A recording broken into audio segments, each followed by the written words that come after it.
Victor Langford slammed his fist on the counter, hard enough to rattle every jar on the shelf behind him. "I don't care what she's paying," he said, his voice low and tight, the way a rope gets before it snaps. "You don't sell to her. Not flour, not salt, not a damn thing. You sell to that woman, you don't sell to me, and I buy a hell of a lot more than she ever will." The merchant, Amos Peel, stood very still behind his counter and said nothing. He had a wife and 3 children and a mortgage he hadn't finished paying. He understood exactly what Victor Langford was telling him. That was the morning Evelyn Harper walked into Cedar Ridge with $31 and a cast-iron pot, and the town had already decided she was going to fail. She just didn't know it yet. If you've ever been told you don't belong somewhere, if you've ever walked into a room and felt every eye decide against you before you opened your mouth, then stay with us. This is the story of one woman who took the worst kitchen in Wyoming and turned it into something nobody in Cedar Ridge ever forgot. Subscribe to this channel so you don't miss what happens next, because the story gets wilder before it gets better. Hit that like button and drop a comment telling us what city or country you're watching from. We want to see how far this story travels. Now, let's go back to the summer of 1888. The wagon that brought Evelyn Harper into Cedar Ridge belonged to a feed merchant named Dobbs, who was making his weekly run from Laramie. He hadn't planned on carrying a passenger, but she'd offered him $2 and a jar of pickled beets she'd put up herself. And Dobbs had a particular weakness for pickled beets, so he'd made room on the bench beside him. She wasn't small. She never had been, not even as a girl. At 39, Evelyn Harper carried her weight the way certain women carry difficult history. Openly, without apology, though not without awareness of how others looked at her. She was broad across the shoulders and full in the face, and her hands were the kind of hands that had worked for a long time. She wore a brown dress that had been washed so many times the color had faded to something closer to dust. And she held a battered cookbook on her lap, with the quiet protectiveness of someone holding the last letter from a dead friend. The cast-iron pot was in the back, wrapped in a feed sack. "You got family in Cedar Ridge?" Dobbs asked, not looking at her. "No," she said. "Friends?" "No." He chewed on that for a moment. "Work?" "Looking for it." Dobbs made a sound that wasn't quite a laugh. Town's not exactly desperate for workers. "Every town is desperate for something," Evelyn said. "You just have to find out what." He didn't have an answer for that, so he let the horses do the talking the rest of the way in. Cedar Ridge was not a beautiful town. It had the particular ugliness of a place that had been built quickly by people who weren't sure they were staying. The main street was wide enough for 2 wagons to pass, but the buildings crowded it from both sides like they were trying to take up as much space as possible before someone changed their mind. There was a general store, a barber shop, a land office, a saloon that smelled like it had been soaking in old decisions for 20 years. And at the end of the block, a restaurant with a painted sign that read, "Langford's in letters," meant to suggest permanence. Victor Langford had painted that sign himself. He was proud of it. Dobbs pulled up in front of the general store, and Evelyn climbed down before he'd fully stopped, which told him something about her, though he wasn't sure what. She stood in the street with her pot in one hand and her cookbook tucked under her arm, and she looked at Cedar Ridge the way a person looks at a problem they've already decided to solve. The first person she spoke to was a woman sweeping the steps of the land office, a narrow-faced woman in her 50s named Marta, who looked at Evelyn with the particular wariness of someone who'd seen plenty of strangers come through and hadn't been impressed by most of them. "Excuse me," Evelyn said. "Is there a kitchen for hire in this town? Or any cook's position open?" Marta's broom slowed. She looked Evelyn up and down with the efficiency of someone who'd made quick judgments her whole life and found them useful. "Langford's takes a cook sometimes," she said carefully, "but he's got one right now." "Anywhere else?" Marta's mouth did something that almost became a smile. "There's the Cross Ranch Kitchen, about half a mile east of town." She paused. "Nobody's been out there in months. What happened to the last cook?" "Quit. One before that quit too." She went back to sweeping. "Roof's half gone. Stove doesn't draw right. And Gideon Cross isn't what you'd call an easy man to work for." Evelyn stood there with her pot and her cookbook and the Wyoming sun already hot on the back of her neck. "What's he like?" Marta stopped sweeping again. "He's fair," she said, like she was admitting something she didn't particularly want to admit. But he doesn't waste words and he doesn't tolerate excuses. That suits me, Evelyn said. She found the Cross Ranch without much trouble. It sat on a flat rise east of town with the mountains behind it looking like something painted on the sky, and the cattle in the south pasture moving slow in the heat. The main house was solid, not fancy, but the kind of solid that meant someone had built it to last. The barn was well kept. The fences were straight. The kitchen was something else entirely. It sat behind the main house on its own, connected by a covered walkway that had been partially rebuilt at some point and then apparently abandoned. The roof over the kitchen itself sagged on one side where a support beam had rotted through. One of the window shutters hung by a single hinge. The chimney had a crack running up its south face wide enough to put your hand in, and the whole structure had the defeated look of something that had given up arguing with the weather. Evelyn stood in front of it for a long moment. Then she pushed open the door. Inside was dim and hot and smelled like dust and old grease and something that had gone bad a long time ago and then dried out and stopped being actively offensive. The stove was a big iron range, older than anything she'd seen in a while, and it had been left with a season's worth of ash in the firebox. The work table had a crack down the middle. The shelving on the north wall had partially collapsed, and the dishes that had been on it were still on the floor where they'd landed, some of them broken, some of them miraculously whole.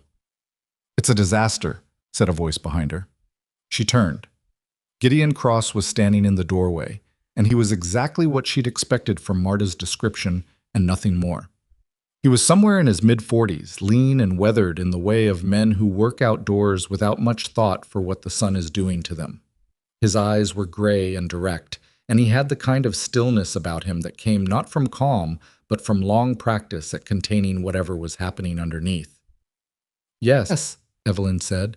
"It is. Last 2 cooks I hired took one look at that stove and left. I'm not leaving." He looked at her the way people sometimes look at a statement they're not sure whether to believe. "You haven't heard the pay yet." "Tell me," he told her.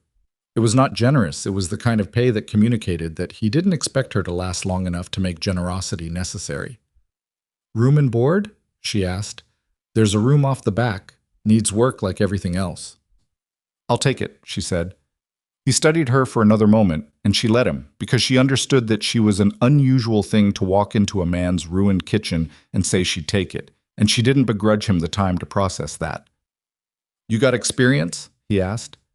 15 years cooking for a family and a hired crew," she said. "Before that, I cooked in a hotel kitchen in Cheyenne for 4 years. I know how to manage quantities, and I know how to work a difficult stove, and I know how to feed men who've been working since before sunup. You know what you're looking at here?" She turned and looked at the kitchen again. The sagging roof, the broken dishes, the cold dead stove. "I know exactly what I'm looking at," she said. "I also know what it could be." Gideon Cross did not say anything for a moment. Then he said, "I'll have someone bring you wood for the stove." "I'll need more than wood," she said. "I'll need lumber for the roof support and pitch for the chimney crack and lye for the floor and Write it down," he said. He was already turning to go. "I'll see what I can do." He walked away without looking back, and Evelyn stood in the ruined kitchen with her cast iron pot and her cookbook, and the afternoon sun coming through the hole in the roof and landing in a bright square on the filthy floor, and she breathed in the stale dead air of the place, and then she put her pot down on the cracked work table and started taking stock of what she had. It took her the rest of that afternoon just to sweep the floor. The ranch hands found out about her by supper time, the way ranch hands find out about everything, through someone who'd seen something and couldn't resist saying so. She heard them from the back room while she was trying to figure out what she could make with the provisions Gideon had sent over, which were adequate but not inspired. She heard one of them say something she couldn't quite make out, and then heard laughter, and she heard the words "fat cook" spoken without particular effort to lower the voice. She had heard worse. She kept working. The first meal she made for the Cross Ranch hands was a beef stew with the pot liquor and the onions, and a crust of cornbread she baked in a skillet, because the oven's temperature gauge was broken, and she needed to learn it by feel before she trusted it with anything important. It was not the best stew she had ever made.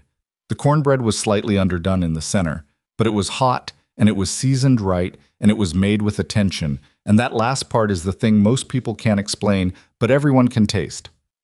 The ranch hands ate without talking much, which was its own kind of verdict.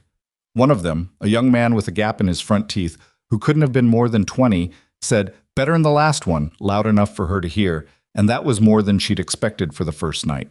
She ate alone in the kitchen after they were done, sitting on an overturned crate because there was no chair, with the lantern turned low to save oil, eating the stew she'd kept back for herself and making a list in her head of everything that needed to happen before this kitchen could become what she needed it to be. The list was long. She started early the next morning before anyone else was up.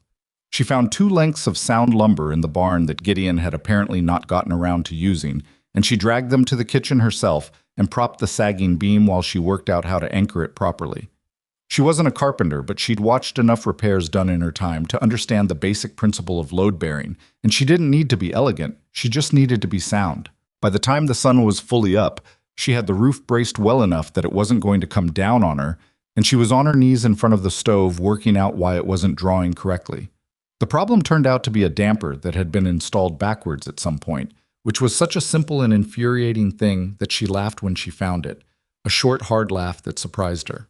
She sat back on her heels and looked at the stove and thought about the 2 cooks before her who had left without figuring that out, and she wasn't sure whether to feel clever or just lucky.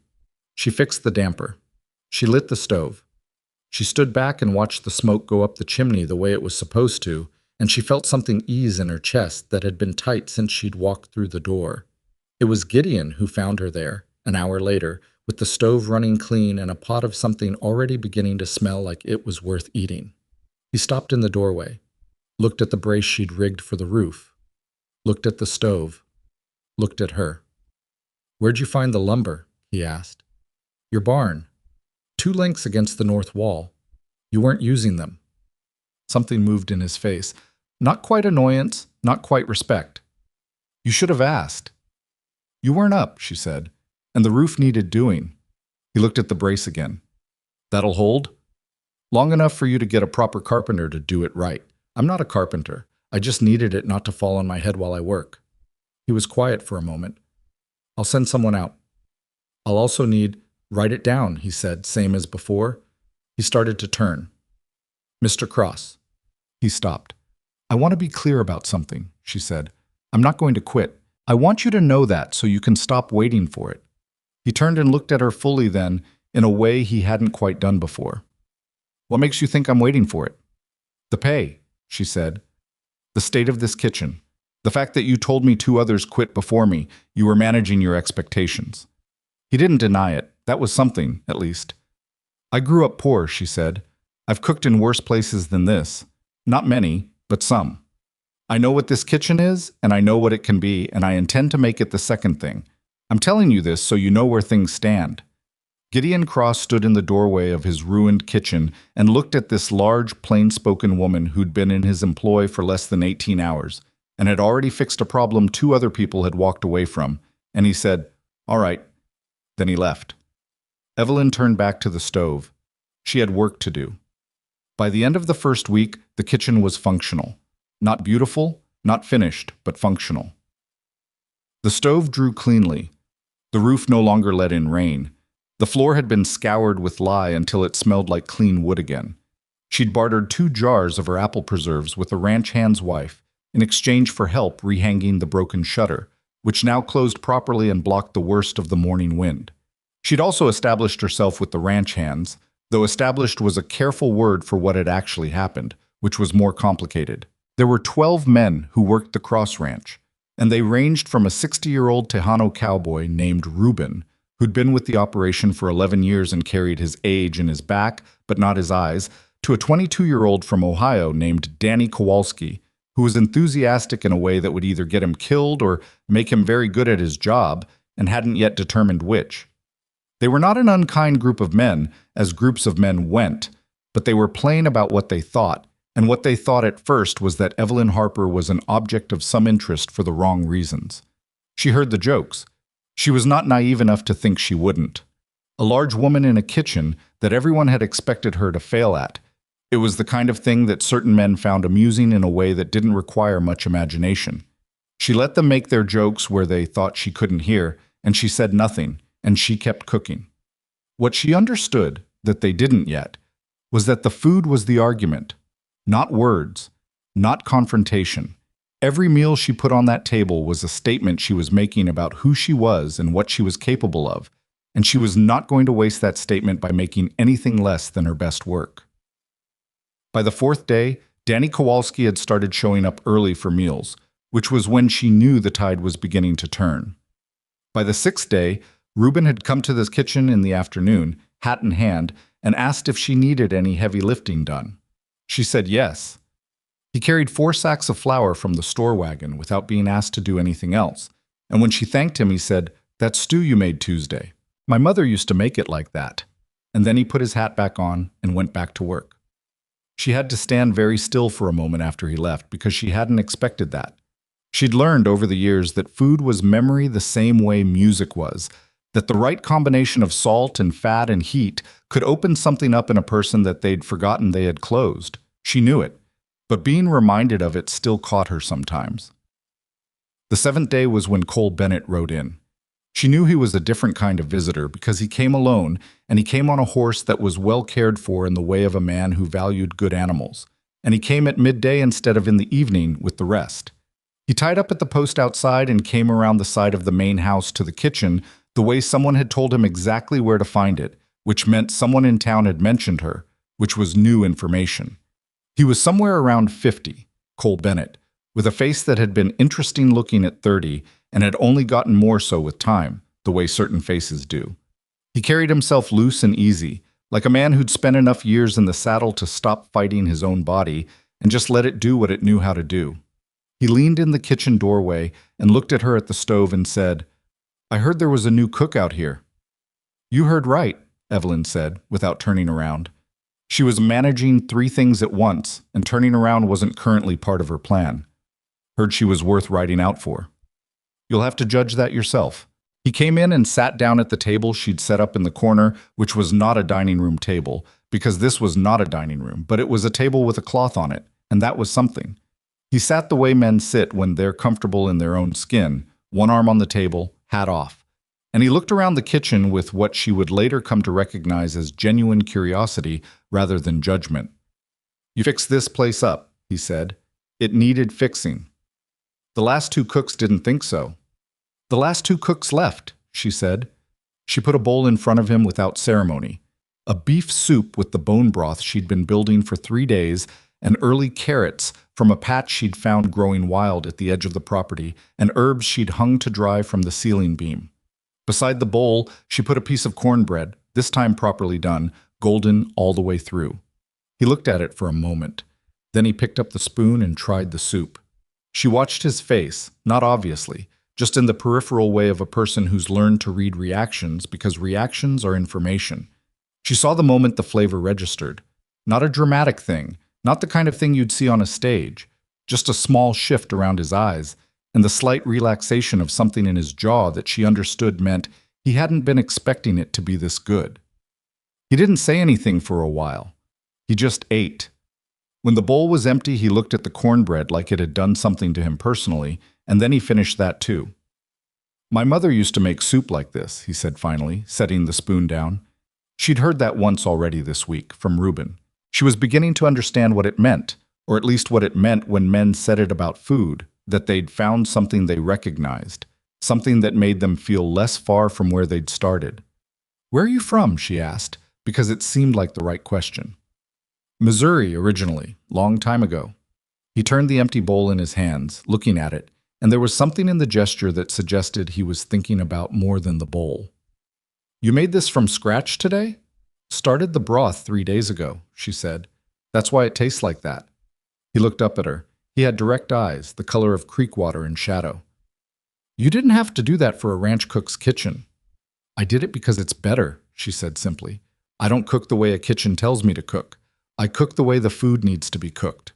He was quiet again, and she went back to her work, and they stayed in that comfortable silence for a few minutes, the way people sometimes do when they've run out of words but haven't run out of wanting to be in the same room. When he finally got up to go, he set 2 coins on the table. More than what she'd have charged if she'd charged anything at all, which she hadn't, because she hadn't established a price yet, and he hadn't asked. "You should think about opening this up," he said. "More people than just the cross hands would come." "I know," she said. He looked at her for a moment, like he wasn't used to women agreeing with him that simply. Then he put his hat on. "I'll come back," he said. "You're welcome to," she said. He rode out, and she stood at the kitchen door watching him go, and then she went back inside because the bread wasn't going to bake itself. That evening, she asked Gideon Cross if he'd consider letting her serve meals to riders passing through, for a fee. Using the kitchen she'd already improved at no significant expense to him. She had her arguments prepared in order, and she laid them out plainly. It would cover the cost of supplies she couldn't currently afford. It would improve the quality of the food his own hands were eating, and it would cost him essentially nothing.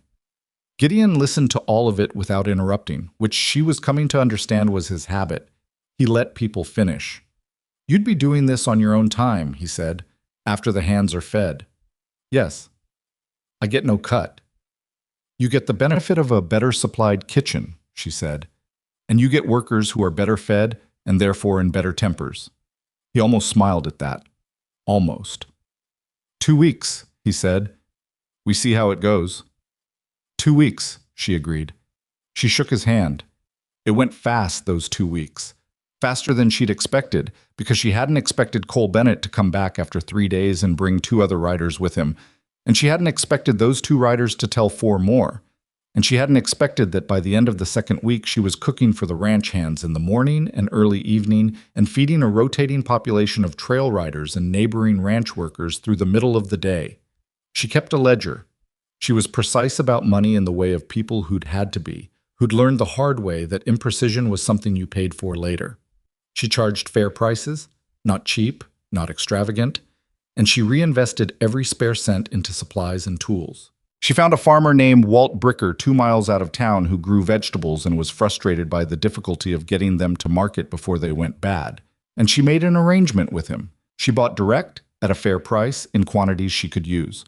Walt was suspicious at first because he'd been burned by arrangements before. "You'll take what I have?" he said, "even if it's not pretty?" "I'm not decorating a parlor," she said. "I'm feeding people. Give me sound vegetables and we don't have to worry about pretty." Walt thought about that for a moment. He was a careful thinker, Walt Bricker, the kind who didn't commit to anything quickly, but when he committed, he held. "All right," he said, "we can try it." She got better produce than anyone in Cedar Ridge that summer, because Walt sent her the best of what he grew and saved the second quality for the market. That was the kind of loyalty you earned by being straight with people, and she'd learned that early enough that it had become habit. The ranch hands stopped making jokes. It happened gradually, the way shifts of opinion usually happen. Not a single moment, not a decision anyone announced, just a slow change in the atmosphere of the kitchen table. Partly it was the food, which kept getting better as her supply situation improved and as she learned the quirks of her oven. Partly it was the fact that she worked harder than most of them, and working men have a particular respect for hard work even when they're trying not to. Partly it was Reuben, who had a kind of authority among the older hands that came from years of quiet competence, and who had clearly made up his mind about her and was not given to second-guessing himself. The day Danny Kowalski offered to help her carry a keg of water from the well, without being asked, was the day she knew she'd passed some threshold she couldn't quite name. She thanked him and let him carry it. 3 weeks in, Gideon Cross extended her arrangement without her having to ask. He came to the kitchen on a Tuesday evening after the hands had eaten, sat down at the table Cole Bennett had started calling his table, which was not a formal arrangement but had become a fact through repetition, and said, "This seems to be working." "It is," she agreed. "You're making enough to cover your own supplies?" "Yes, and a little besides." He nodded. He looked at the kitchen, the clean floor, the properly functioning stove, the herbs hanging from the beams, the shelves she'd rebuilt and restocked, the whole transformed space, and he looked at it the way a man looks at a thing he didn't do himself, but that happened on his land and so in some way reflects on him. "The men are eating better," he said. "I know." "And you're—" He paused. "Satisfied with the arrangement?" It was the first time he'd asked her anything that could be construed as personal, and she understood it wasn't entirely a business question. "I'm satisfied," she said. "I'm doing what I do well, and people are coming to eat it. That's what I wanted." Gideon looked at the table for a moment. "My wife used to cook," he said, and then stopped, like he hadn't planned to say that and wasn't sure where it had come from. Evelyn waited, because she'd learned that some sentences needed waiting. "She died 4 years ago," he said. That's when the kitchen started going to hell. He said it simply, without performance, and she heard the whole shape of it in the plainness, the way grief sometimes manifests as neglect, as the inability to maintain a thing that was connected to a person you've lost. "I'm sorry," she said. And then, because she meant it, and because platitudes weren't her habit, "She must have been a good cook, if the kitchen had this much to rebuild from." Something crossed his face. "She was," he said. "She was a good cook and a good woman, and I let her kitchen fall apart." He stood up. "Don't let me do that again." He left before she could respond, and she sat with the weight of what he'd said and understood that she'd been given something. Not a declaration, not even exactly a confidence, but an instruction and a kind of trust. She wasn't sure what to do with it yet. She just knew she'd been told something true, and that it mattered. By the end of the 5th week, riders were coming from 8 miles out. 10. 12. Cole Bennett was coming 3 times a week, sometimes 4, and she'd stopped counting his visits as exceptional and started counting them as ordinary, which was its own kind of information that she was not yet ready to examine too closely. Word had spread the way word spreads in sparse country, which is to say quickly and with a kind of desperation born from scarcity. People who didn't have much to talk about talked about the large widow woman at the Cross Ranch kitchen who made soup that tasted like your mother's table and charged you fair prices, and didn't make you feel like you were bothering her by being hungry. That description, passed along, had a particular appeal to men who had spent a lot of time feeling like they were bothersome in one way or another. She was aware, in a sideways way, that Victor Langford was aware of her. She'd seen him twice in town on the occasion she'd gone in for supplies. Once at the general store, once outside the land office. Both times he'd looked at her with a directness that wasn't friendliness and wasn't hostility quite, just assessment, the look of a man measuring a problem. She hadn't given him anything in return except a nod, which was the minimum courtesy required, and she'd gone about her business. She'd heard things too. Pieces of conversations not meant for her. That Langford's was quieter than it had been. That 2 of his regular lunch customers had started eating at the Cross Ranch kitchen instead, or at least that's what somebody's wife had told somebody else's husband. She didn't know if that was true or just the kind of thing that got said. She didn't particularly care either way because her concern was her kitchen and her food and her ledger, not Victor Langford's feelings about them. She should have cared more. She understood that later. But in those early weeks, when everything was about the daily work of building something from nothing, she didn't have room in her head for what someone else was doing in a different kitchen a half-mile away. She was too busy feeding people. It was Cole who first said it plainly, on a Thursday afternoon in the kitchen when it was just the 2 of them, which was happening more often now, the other riders having come and gone. He was sitting at his table with a cup of coffee that she'd gotten into the habit of having ready when he came in at this time, because she'd learned his habits, and she was at the work table doing prep for the evening meal. "You know Langford's upset," he said. "I imagine so," she said, not stopping her work. "He's been talking," Cole said. He turned his cup in his hands. "Not kindly." "What's he saying?" Cole was quiet for a moment, and she understood from the quality of the silence that what came next wasn't going to be easy. "He's saying a woman your size has no business running a kitchen, that people only come because it's a novelty, that it won't last." He paused. He said some other things. I'd rather not repeat them. She kept working. She broke down a piece of meat with deliberate efficiency. "And what are the people he's saying this to say back?" Cole was quiet for a moment. "Some of them agree with him. Some of them don't say anything. A few have told him he's wrong." "Which few?" "Reuben. Walt Bricker. Danny Kowalski told him, and I don't think Victor Langford has ever been talked back to by a 22-year-old before, so that was interesting." He almost smiled. "I told him myself." She stopped working for a moment and looked at him. "You did?" "He made a remark at the saloon," Cole said. About you specifically. I told him he was wrong." She held his eyes for a moment. He had the look of a man who'd said something because he meant it and was not particularly interested in whether it was politic. She'd learned that was simply how Cole Bennett was. "Thank you," she said. "I didn't do it to be thanked," he said. "I did it because it needed to be done." He picked up his coffee. "But you should know he's not going to stop. Men like Victor Langford, once they decide someone is a problem, they don't just decide different." I know, she said. You don't seem worried. She thought about that for a moment. She went back to her work. I'm not worried, she said carefully. I know something like this is coming. I've been expecting it. She put down the knife and turned to face him directly. But I've been poor and I've been laughed at, and I've had people tell me I'm too big and too plain and too forward, and none of that changed what I was capable of doing. Victor Langford is one more person who's decided to underestimate me. She picked up the knife again. I don't know what he'll do, but I know what I'll do. I'll keep cooking. Cole watched her for a long moment. Then he said, That's good enough for me, and drank his coffee. Outside, the summer was beginning to show its first hints of late August. The light going gold a little earlier, the nights carrying just the edge of a bite they hadn't had before. Evelyn noticed it in the way the kitchen smelled in the morning, something cooler working its way in under the door. She was starting to think about what she'd cook when the season turned, how to adapt, what she'd need to put up before the end of summer. She was also, for the first time in a long time, thinking about what it might mean to stay somewhere. Not just to be somewhere, not just to work and move and work again, but to put down something that might last. She wasn't sure what to call that feeling. She just knew she didn't want to lose it. And she knew that keeping it would not be simple, because nothing this worth having ever was.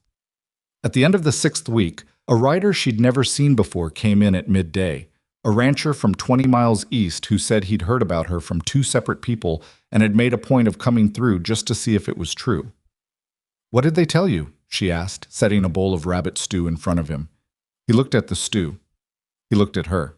They said there was a woman out here who'd turned a ruined kitchen into something worth riding for, he said. 40 miles, one of them said. He said he'd ride 40 miles. That's flattering, Evelyn said. She went back to the stove. Eat before it cools. He ate. He was quiet the way Cole had been quiet that first day. The particular quiet of a person having an experience they hadn't expected. When he was done, he set his coins on the table and stood and looked at her and said, He wasn't wrong. Evelyn watched him ride out. She stood in the doorway of her kitchen. Her kitchen. She thought of it that way now, even though the deed said cross on it and she understood the practical limits of that. And she looked at the land beyond the fence and the road that stretched east toward the horizon. 40 miles, she thought. 40 miles for a meal in a kitchen that had been a ruin 2 months ago. She went back inside. She had work to do. The rancher from 20 miles east had barely cleared the road when the next rider came in, and then 2 after him, and by the time the afternoon light started going long and orange across the kitchen floor, Evelyn had fed 11 people she'd never seen before and taken in more money in a single day than she'd made in her first full week combined. She wrote it all down in the ledger that evening, sitting at the work table with the lantern close, adding the columns twice the way she always did because she didn't trust herself to get it right the first time when she was tired. The numbers were good. Better than good, if she was being honest, which she tried to be with herself even when it was inconvenient. The problem was that good numbers created their own kind of pressure. More people meant more supplies. More supplies meant larger orders. Larger orders meant dealing with merchants she hadn't had to deal with much yet, which meant navigating relationships she hadn't fully established, which meant exposure to the kind of interference she'd been aware of since Cole had said Victor Langford was talking. She'd been managing on small purchases, direct deals with Walt Bricker and 2 other farmers she'd identified, and what she could get from Amos Peel at the general store in modest quantities that didn't draw attention. That was sustainable for what she'd been doing. It was not sustainable for what she was becoming. She closed the ledger and sat for a while in the quiet of the kitchen. Outside, she could hear the low sounds of the ranch settling into night. Cattle somewhere distant, a horse shifting in the barn, wind in the grass. These were sounds she'd gotten used to faster than she'd expected. She was that kind of person, she knew. She adapted to the sounds of a place before she'd fully decided whether she was staying. She'd already decided she was staying. She just hadn't said it out loud yet, even to herself. In the morning, she went to town. She went early, before the heat built up, walking the half-mile in boots that needed re-soling and a clean dress that was the better of the 2 she'd brought with her. She had her list in her apron pocket and her ledger money in a small leather pouch. And she went straight to Amos Peel's general store because he'd been decent to her so far, and she needed to know if that decency was going to hold under larger orders. Amos Peel was a round, cautious man in his late 40s who ran his store with the particular precision of someone who understood that his margins were thin and his relationships were everything. He'd been friendly enough in small doses. She'd sensed, underneath the friendliness, the careful calculation of a man who weighed every transaction against the full context of the town around it. She put her list on the counter. "I need to start buying in larger quantities," she said. "Weekly orders, paid on delivery. I can give you 2 weeks advance if that makes you easier." Amos looked at the list. He looked at it for longer than a man needs to look at a list if he's just reading it. "That's a fair bit of flour," he said. "I'm feeding more people," she said. "The business is growing." "I heard," he said. He didn't say it with enthusiasm. She waited. Amos set the list down on the counter, smoothed it with one hand, and didn't quite meet her eyes. "Mrs. Harper," he said, with the careful voice of a man choosing his words the way a person walks through a field they think might have something buried in it. "I want to be square with you. You've been a good customer and I don't have any complaint with your trade."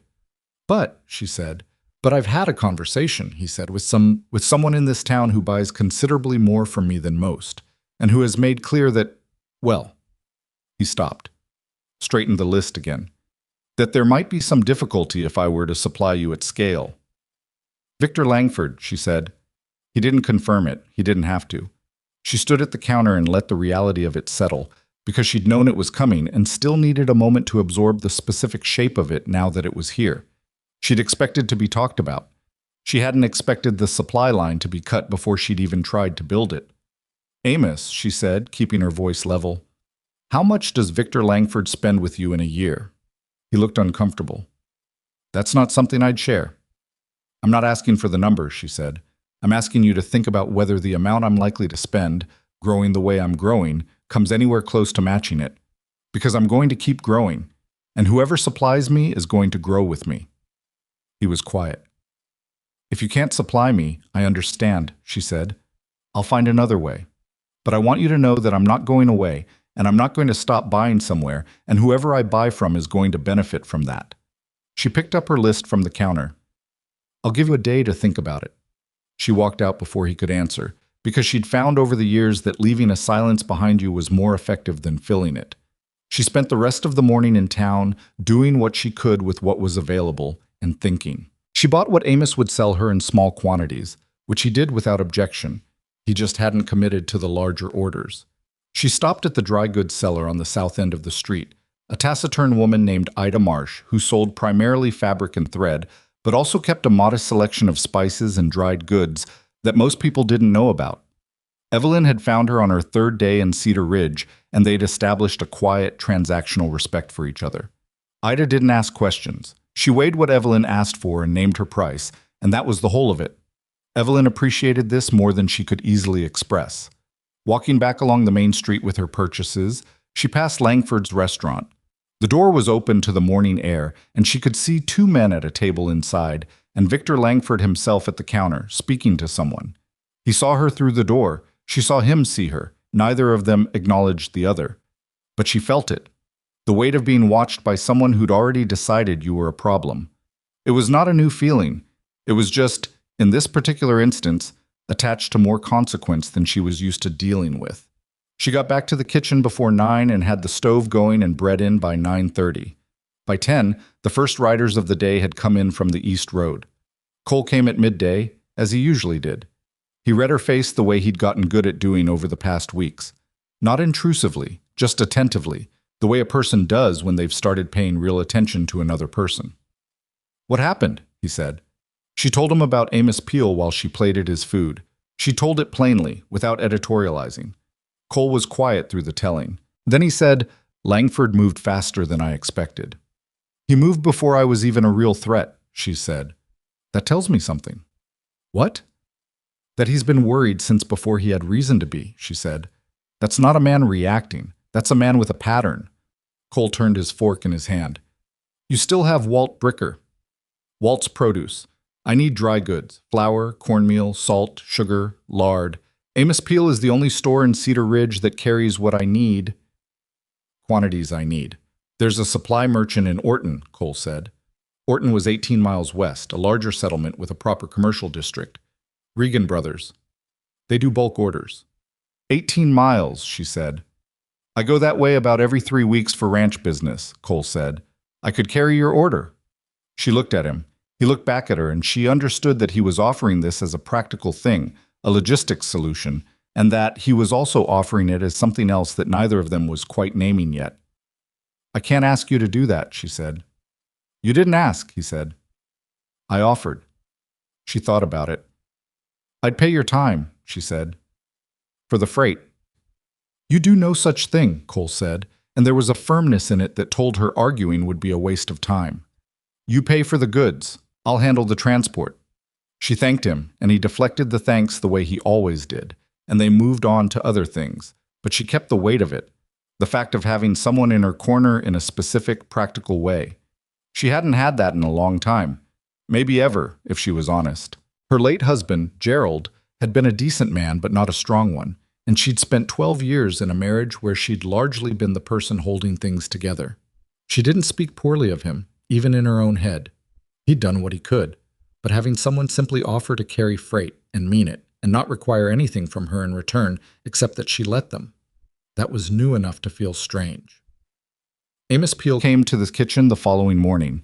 She was at the stove when she heard the knock at the door frame. She'd taken to leaving the door open in the mornings when the air was good, and she turned to find him standing there with his hat in both hands, which told her before he spoke that he'd made a decision that cost him something. I thought about what you said, he told her. I figured you might, she said. She put down the spoon she was holding. Come in if you want. He came in, looked around the kitchen in a way that was clearly his first real look at it, and whatever he'd been expecting it to be, it wasn't what he found. She watched him take in the order of it, the restocked shelves, the hanging herbs, the working stove, the clean surfaces. You've done a lot with it, he said. It needed doing, she said. He turned his hat in his hands again. I'm going to be honest with you, Mrs. Harper. Victor Langford has done a lot of business with me over the years, and I value that relationship. I'm not going to pretend I don't.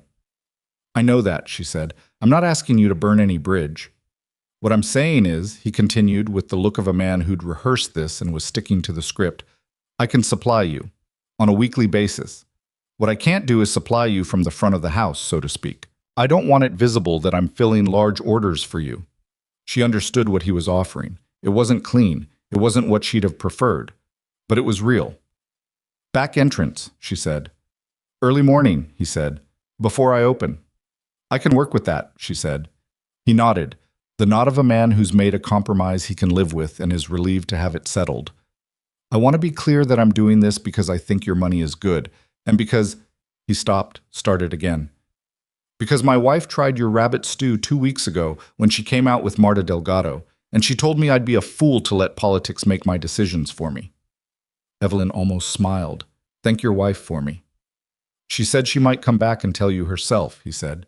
He put his hat on. Friday mornings, before 7. I'll be here, she said. After he left, she stood in the kitchen for a moment and allowed herself a small, private acknowledgement that this had gone better than it might have. Not cleanly, not easily, but it had gone. She'd held her ground, left room for him to make his own choice, and he'd chosen. She wrote it down in her ledger under a heading she'd started keeping for things that mattered but weren't numbers. Amos Peel, Fry mornings, back. Then she got back to work, because the bread needed turning and the riders would come when they came. The supply situation stabilized over the next 2 weeks, imperfectly but adequately.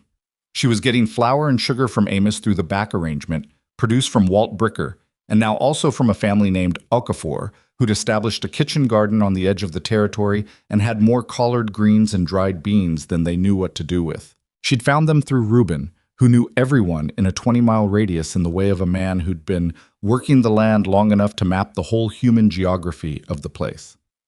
The Okafors were skeptical of her at first. The husband, James, a tall, quiet man who chose his words with the deliberateness of someone for whom English was a hard-won second language, had met her at his gate and listened to her proposal without expression. She's straight, Reuben had said from behind her, which was apparently enough, because James Okafor opened the gate. They worked out an arrangement over his wife Margaret's kitchen table, with Margaret doing most of the talking on their side while James sat and listened and occasionally added a word that turned out to always be exactly right. Margaret was direct in the way of a woman who'd had to fight for things and hadn't softened the fighting edges even in ordinary conversation. "You pay on delivery," Margaret said. "Not the end of the week. Not when you have it. When we deliver." "Agreed," Evelyn said. "And you don't tell anyone where you're getting your greens. People in this town have opinions about who they buy from." "My suppliers are my business," Evelyn said. "I've never discussed them, and I won't." Margaret looked at her for a long moment, the particular look of a woman taking the measure of another woman's honesty. Then she said, "All right," and poured coffee. They had an arrangement. The kitchen got better. Not all at once, it never happens all at once, but in the incremental way of a thing being built properly, each piece supporting the next. She started making pies. She'd been hesitant to start with pastry because pastry was unforgiving, and she'd needed to understand her oven before she trusted it with something that went so wrong so quickly if the temperature wasn't right. But she'd been reading the oven for 2 months now, learning its moods and its habits, and she knew it the way you learn a difficult instrument, not by mastering it, but by understanding where it was likely to go wrong and compensating in advance. The first peach pie came out of that oven, and she cut a slice and tasted it standing at the work table, still warm, and it was right. It was exactly right. The crust short and buttery, the filling set but not stiff, the peaches from Walt's summer surplus that she'd spiced with the ginger she'd found at the bottom of one of Ida Marsh's drawers. She made 4 of them, and they were gone in 2 hours. Cole ate 2 slices in one sitting and then looked at her with an expression she couldn't quite categorize, somewhere between appreciation and something more personal than that. "Where'd you learn to make pie like that?" he asked. "My grandmother," she said. She was at the counter, and she kept her back to him while she said it, because talking about her grandmother was still the kind of thing that required a slight repositioning of her internal arrangements.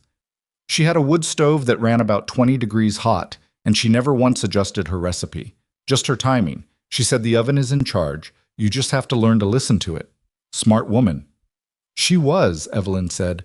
Smartest person I knew for a long time. Cole was quiet, and she heard in the quality of his quiet that he was listening in the particular way he had, not waiting for her to stop talking, but actually taking in what she said. She'd noticed that about him early, and it still surprised her. He listened like it mattered. "You've got family?" he asked. "Still?" "A sister in Ohio," she said. "We write when we remember to." She turned around then because she could say the rest of it without it moving her the way the grandmother part had. "My husband died 2 years ago. No children. I'd been in Cheyenne since then, doing what work I could find, and it wasn't enough." "So you came here?" "Dobbs and his pickled beets," she said, and allowed herself a small smile at it. Cole smiled too, and it changed his face in a way she'd been noticing for a while now, the way a smile could do that to a face that didn't often have one. "How's that working out for you?" he said. "Better than I expected," she said honestly. He held her gaze for a moment. Then he looked back at his pie, and she went back to the stove, and neither of them said anything else for a while, and it was fine. It was not always fine those weeks. She didn't want to remember it as all good, because it wasn't. There were days when the supply arrangements fell through and she had to improvise with what was in the kitchen, which she could do, but it cost her sleep and temper. There were days when riders came in groups, and the kitchen couldn't handle the volume, and she had to turn people away, which felt like failure even when she knew it wasn't. There was an afternoon when a section of the chimney repair gave way, and the kitchen filled with smoke, and she had to take the stove cold for 4 hours while she repacked the mortar, working in the heat with sweat stinging her eyes and soot on her face and hands. Danny Kowalski found her at it and stood watching for a moment, then without being asked, climbed up beside her and helped her work the mortar into the crack. He wasn't good at it. He hadn't done it before, but he was steady and strong, and he did what she told him.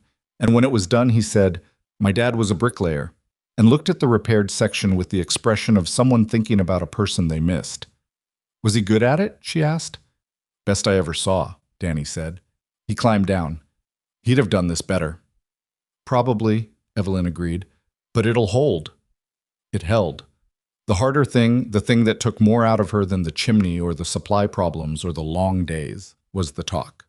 Not the jokes, which had mostly stopped, at least where she could hear them. The other kind of talk. The kind that worked through implication and suggestion rather than plain statement. The kind that was designed to erode rather than confront. She first heard a specific version of it from Marta Delgado, who came to the kitchen on a Thursday morning with her friend Clara and ordered pie and coffee, and sat at the table near the window in the particular way of people who have something to say and are working up to it. Evelyn brought the pie and set it down and was turning back to the stove when Marta said, "I want to tell you something, Evelyn, and I want you to know I'm telling you because I think you should know, and not for any other reason." She turned back. "All right." Marta and Clara exchanged a small look. Marta said, "Victor Langford has been telling people that the reason the Cowboys like your kitchen so much is because—" She stopped, chose her words. "Because a large, unattached woman who cooks for dozens of men is not running a purely respectable establishment." The kitchen was quiet except for the stove. Evelyn stood very still. She understood exactly what was being implied, and she understood the specific ugliness of it. Not just the attack on her character, but the way it was designed to make her situation impossible. To take the thing that was her livelihood and twist it into something that made her the problem rather than the solution. "He's saying that to people in town?" she said. "He's saying it at the saloon," Clara said, which was specific and worse, because that was where the men drank, and where the men drank was where opinion got made in a place like Cedar Ridge. "Thank you for telling me," Evelyn said. She said it without heat, which cost her something. Marta looked at her with a concern that was genuine. "Are you all right?" "I'm thinking," Evelyn said. "Give me a minute." She went to the stove and stayed there with her back to them, not pretending to work, just thinking. She knew how to think better when she was standing. She'd always been that way. The attack was clever because it used the specific circumstances of her life against her. A widow, alone, large, cooking for Cowboys. It could be made to look like anything if you chose your words carefully enough, and Victor Langford had clearly chosen them carefully. She could not deny the facts. She could only contest the interpretation. And contesting interpretations was hard work in a small town, because the story that got told first had a way of becoming the one that stuck. She turned back around. "Does Gideon Cross know?" she asked. "I don't know," Marta said. She went to find him that afternoon. I was in the south pasture working a fence line with Reuben and two other hands, and she walked out there, which was not a thing she'd done before. She generally stayed in her domain and let him stay in his, and he saw her coming from a distance and handed his tools to Reuben and walked to meet her at the fence. She told him, the same way she'd told Cole, plainly, without embellishment. She watched his face as she spoke. What she saw there was not surprise. He already knew. "I heard it 2 days ago," he said when she'd finished. "And you didn't tell me." A beat. "I was deciding what to do about it." "What did you decide?" He looked at her steadily. "That it was your business to decide what you wanted to do, and I'd support whatever that was." She stood with that for a moment. "Thank you," she said, "for not pretending you hadn't heard." "Lying to people who work for me doesn't suit me," he said. Then, with the slight awkwardness of a private man offering something personal. "For what it's worth, Evelyn, I've had workers of every kind on this ranch for 11 years. I judge them by their work. Your work is the best I've seen in this kitchen since—" He stopped. "Since my wife ran it." She nodded. She didn't trust herself to speak for a moment, so she didn't. "What are you going to do?" he asked. "I'm going to keep cooking," she said, "and I'm going to make sure that everyone who eats here knows exactly what I'm running and how I'm running it." She paused. "And I'm going to talk to Reverend—" She caught herself, remembering. "The town commissioner," she finished. "I want to know what my legal standing is with this kitchen arrangement." Gideon nodded slowly. "Commissioner Hale," he said. "He's a reasonable man. More reasonable than most." "Good," she said. "I'll need reasonable." She wrote a letter to Commissioner Hale that evening at the work table after everything was cleaned and put away. She wrote it 3 times before she was satisfied with it, not because she had trouble with words, but because this particular letter had to carry a lot of freight and do it without sounding defensive or desperate or angry, none of which would serve her. She needed it to sound like what she was, a woman running a legitimate business who wanted to formalize her standing before someone else tried to formalize it for her in the wrong direction. Cole read the final version when he came in the next morning. "It's good," he said. He set it on the table. "Direct without being aggressive. That's hard to do." "I had to work at it," she admitted. "Send it," he said. She sent it. Commissioner Hale's reply came 5 days later, which was faster than she'd expected. It said he was aware of her operation, that he'd had no formal complaints regarding conduct, and that he would welcome a meeting at her convenience to discuss the formal licensing of her establishment. She read the word licensing, and her stomach went cold. Then she read the rest of it, which was cordial and businesslike and offered nothing threatening, and let herself breathe again. She wrote back immediately and set a meeting for the following Thursday. That Sunday, something happened that she hadn't anticipated and that changed the weight of the week significantly. She came out of the kitchen in the late morning, intending to walk to the well, and found 6 riders gathered at the fence. Not cross-ranch hands, not regulars, just men who had ridden in from various distances and were eating and talking in the low way of people who were comfortable where they were. One of them, a man she recognized as a regular from 8 miles east named Pete, stood up when he saw her. Just stood up, the way you stand up when someone important comes into a room. He didn't say anything, just stood, and 2 of the others followed suit, and she stood there in the morning sun with her empty water pail and felt the absurdity and the weight of it all at once. "Sit down," she said. "You're going to spill your coffee." They sat. Pete grinned at her. "My wife sent something for you," he said, and held out a jar.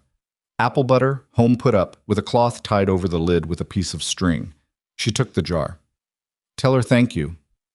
"She said to tell you she hopes you stay," he said. The grin faded into something more serious. "We all do, ma'am. We've heard things going around. Just wanted you to know that."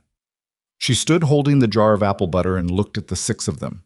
These ordinary working men who had ridden in various distances to eat her food and were now, in their limited but genuine way, telling her they were on her side. "I'm staying," she said. "Don't worry about that." Cole came in as they were leaving and found her still standing in the same spot, jar in hand. "You look like you've just received news," he said. "I have," she said. "Good news." She looked at the jar. Someone's wife made apple butter. He looked at her face, not the jar. "You all right?" "I'm better than all right," she said, which was true, though she wasn't sure she could explain the specific texture of what she meant. She set the jar on the shelf and picked up her pail and went to the well. And when she came back, Cole was inside helping himself to coffee from the pot, the way he'd started doing when he got there before she was ready, which she'd told him once was fine, and he'd taken her at her word. "Amos Peel came in yesterday," he said, when she came back through the door. "And?"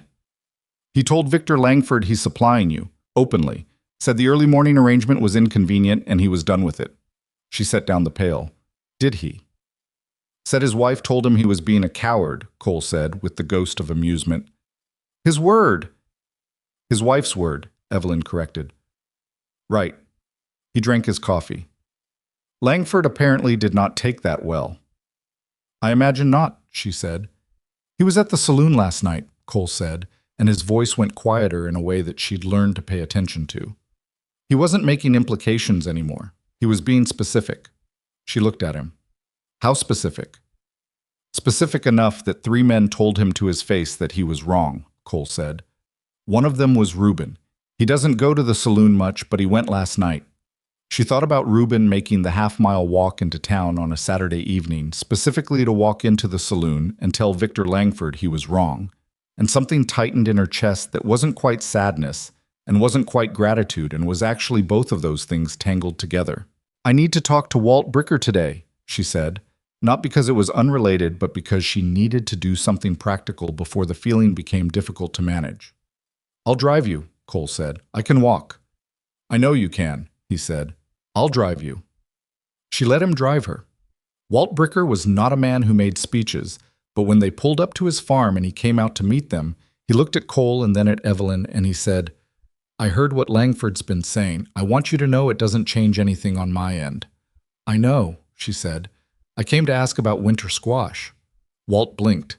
Then he laughed, a short, surprised sound. "You came to ask about squash." "I need to plan the fall menu," she said, "and your squash is better than what I can get anywhere else." Walt shook his head slowly, something working in his expression that she read as a kind of respect. "Come look at what I've got," he said. She followed him into the field, and Cole sat on the wagon and waited, and the afternoon went on around them, ordinary and practical and full of the small necessary details of keeping something alive. She got back to the kitchen by 4. She had more winter squash coming than she could use alone, which meant she'd need another outlet, which meant she was already thinking 3 steps ahead the way she'd learned to do when things were going well, because going well was exactly the time to prepare for when they didn't. She lit the stove. She started the evening meal. She worked through the quiet hour before the ranch hands came in, moving through the kitchen the way she'd come to move through it. Not like a visitor, not like someone being tolerated, but like someone who belonged there, who had earned the space through the simple, consistent daily fact of showing up and doing the work. The kitchen was hers. Not on paper, not yet, maybe not ever in that way, but in every way that mattered in practice. On an ordinary Tuesday evening in Cedar Ridge, Wyoming, with the stove going and the bread in and the first stars beginning to appear in the big purple sky outside the window, it was hers. She heard riders coming up the road. She counted the hoofbeats out of habit, the way she counted everything: supplies, money, the small reliable facts that told her where she stood. 4 riders, maybe 5. She turned up the lamp and got out another bowl. The meeting with Commissioner Hale went better than she'd feared and worse than she'd hoped, which was about what she'd learned to expect from anything involving official paperwork and men who had to answer to other men. Hale was a careful, deliberate person in his late 50s who wore his authority the way some men wear good boots, comfortably, without needing to show them off. He had an office above the land registry that smelled like old paper and pipe tobacco, and he offered her a chair before he sat down himself, which told her something useful about him. He'd read her letter. He had questions that were genuine rather than performative, and she answered them plainly. How many people was she serving on a typical day? What arrangements she had with her suppliers? Whether Gideon Cross had objections to the expanded use of the kitchen on his property. She had answers to all of it, and her answers had numbers behind them because she'd brought her ledger. Hale looked at the ledger with the expression of a man who was not accustomed to small business operators showing up with clean records. He turned a page, turned another. This is organized, he said, which she understood was not just a comment about her bookkeeping. I find it helps to know where you stand, she said. He asked a few more questions, wrote some things down in his own ledger, and then said, I'll need to issue a provisional operating license, which requires a fee of $3 and an inspection of the premises. When can you do the inspection? Next week, he said. Wednesday, if that suits. Wednesday suits, she said. He walked her to the door, and at the door he said with the careful precision of a man choosing to say something he didn't strictly have to say, Mrs. Harper, I want you to know that my office responds to formal complaints, not to conversations at the saloon. He paused. So far, I have received no formal complaints. She looked at him. Thank you, Commissioner. Good day, he said.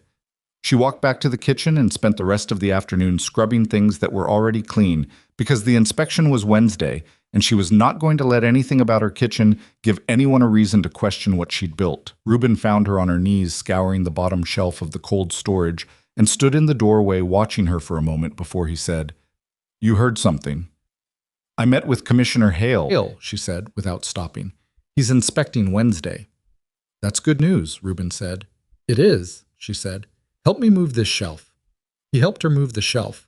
He was 60 years old with a back that gave him trouble in cold weather, but he moved the shelf without complaint and held it while she scrubbed the wall behind it, and then they put it back together, and he stood back and looked at the kitchen with the slow, appraising eye of someone who'd watched a lot of things built and knew what built right looked like.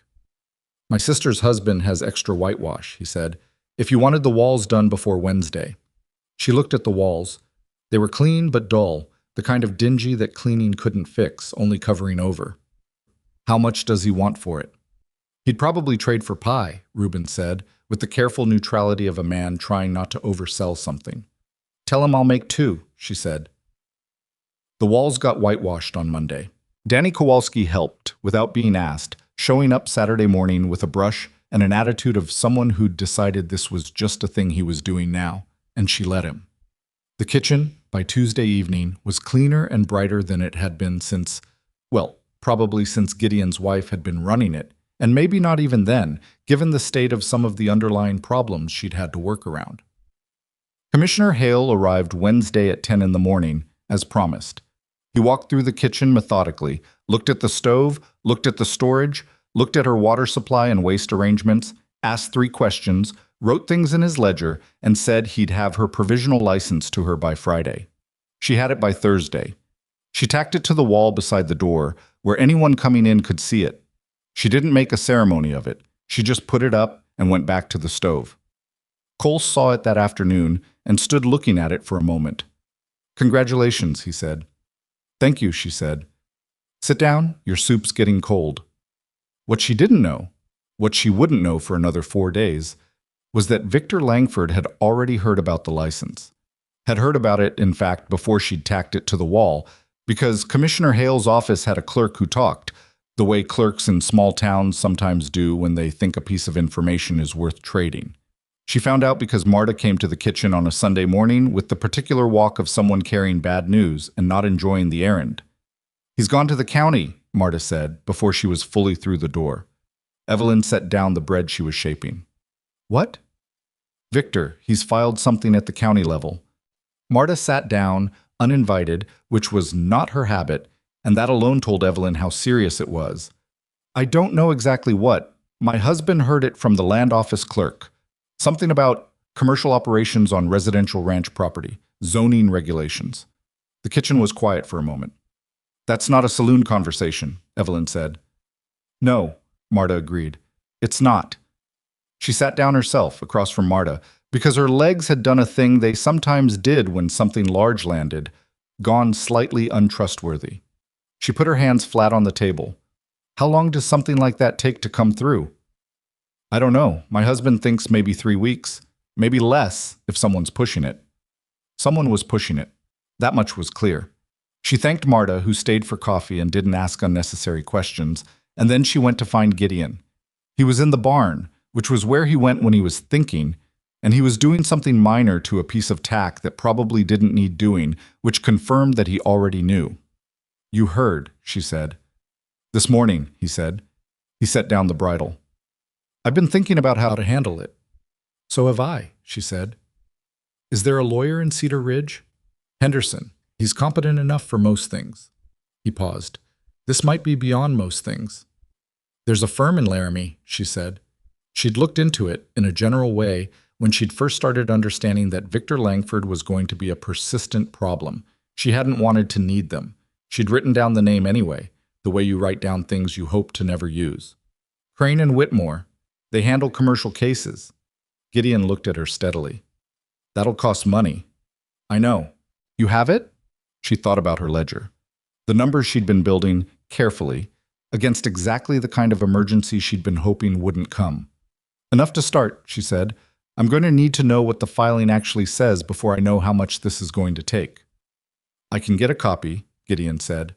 "I own the property. I have standing to request it." "Do that," she said. "As fast as you can." He got it in 2 days. She read it at the kitchen table with the lamp close, and the more she read, the tighter her jaw got. It was not a simple complaint. Victor Langford had engaged a lawyer of his own, someone from Cheyenne, which meant money and preparation.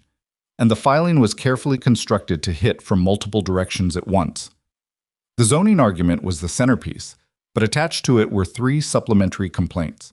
One about water usage, one about the number of people being served relative to the property's classification, and one that was, in its careful legal language, essentially the same character argument he'd been making at the saloon, dressed up in language about the nature of the establishment and its suitability for the territory.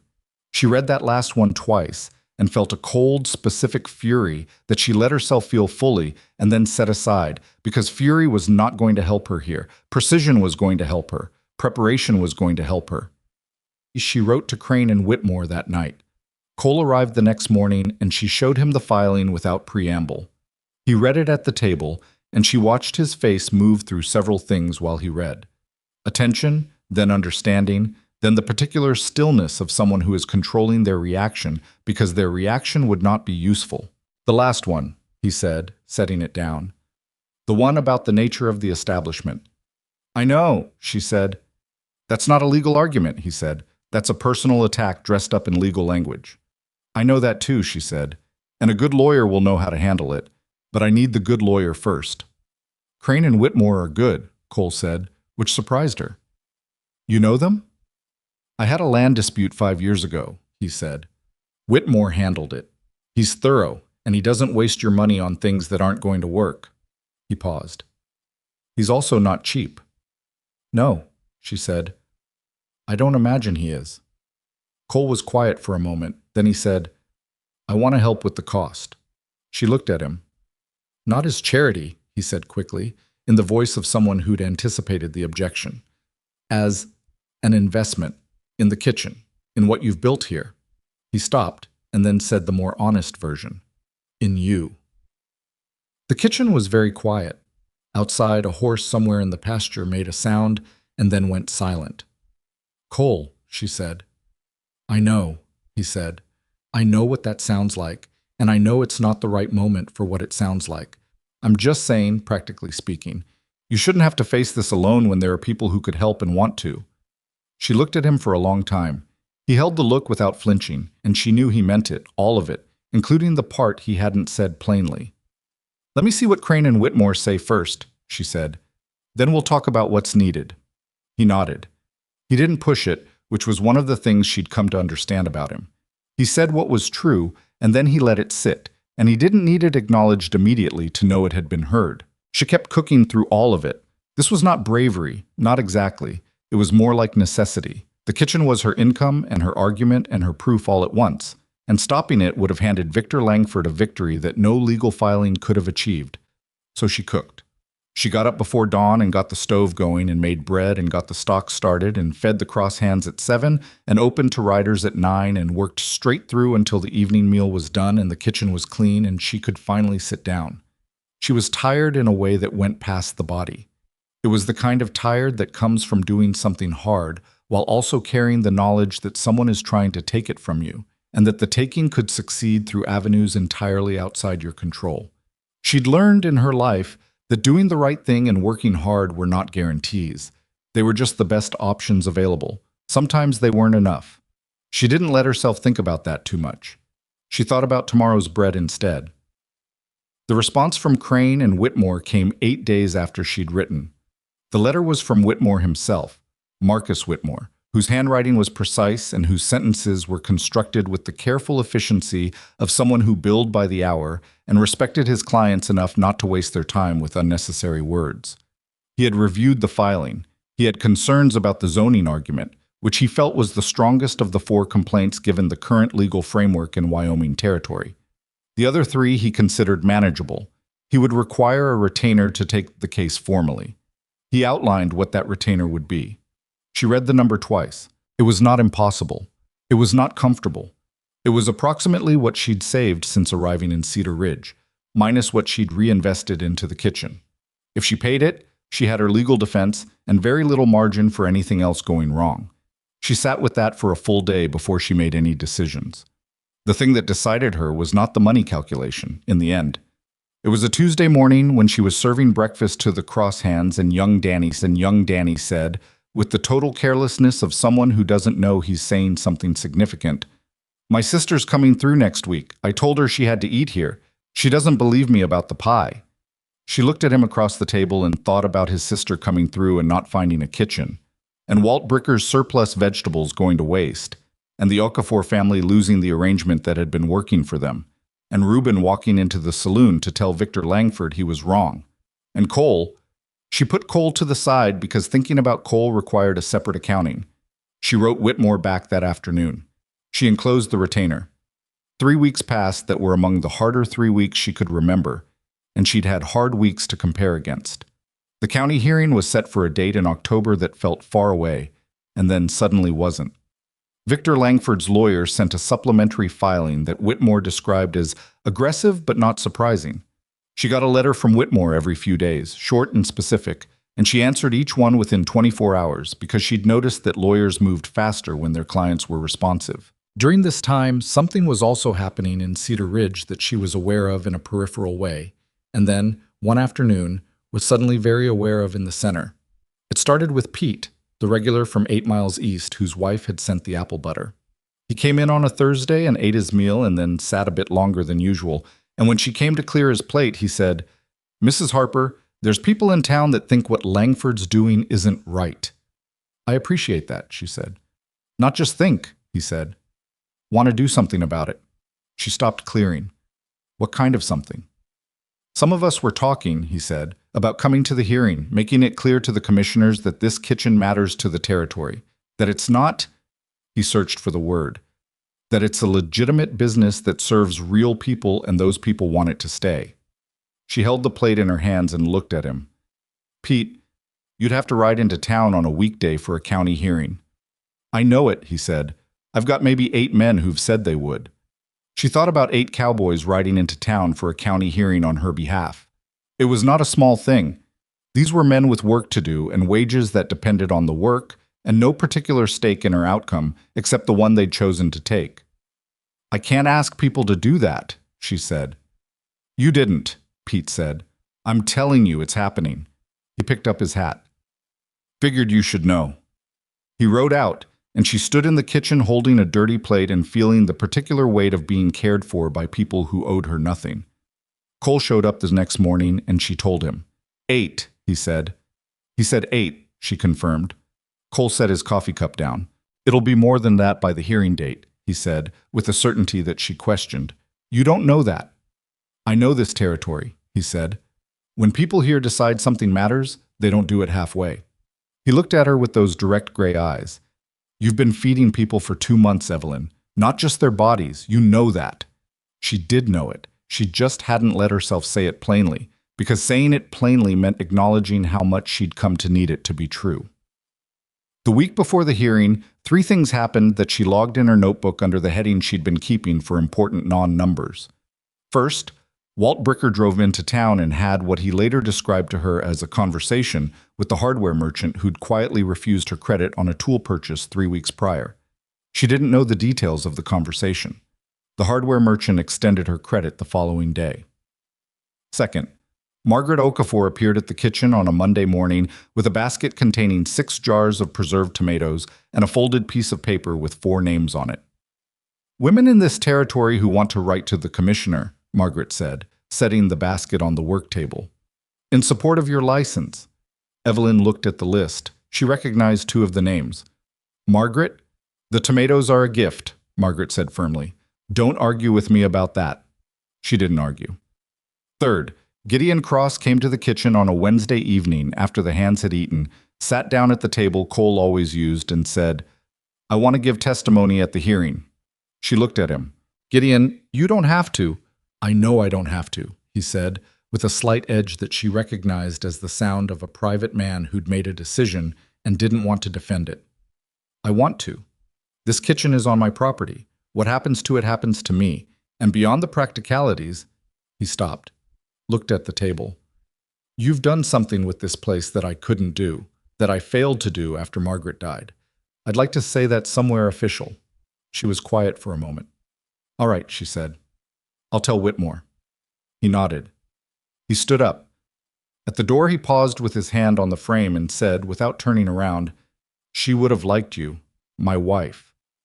Then he walked out. She stood in the empty kitchen and let that settle, because it was the kind of thing that needed settling properly, and she didn't want to rush it. The hearing was set for a Thursday. Whitmore arrived in Cedar Ridge on Wednesday evening, taking a room at the boarding house, and came to the kitchen first thing Thursday morning to go over everything with her one final time.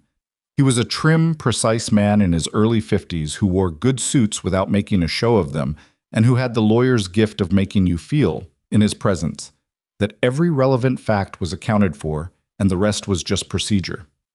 The zoning argument is their strongest point, he said, but I found 2 precedents in Wyoming territory that work in our favor. Commercial operations attached to residential ranch properties have been permitted in both cases on the grounds of essential community service. He adjusted his papers. The character complaint is the one I want you to be prepared for. It's going to be unpleasant. I know, she said. They'll try to make you react, he said. Don't. Everything you feel in that room, anger, embarrassment, whatever comes up, you're going to hold it until you're alone. In that room, you're just a businesswoman presenting facts. I understand, she said. He looked at her with the slightly personal expression of a man who's assessed someone and found them adequate for what's coming. I think you do, he said.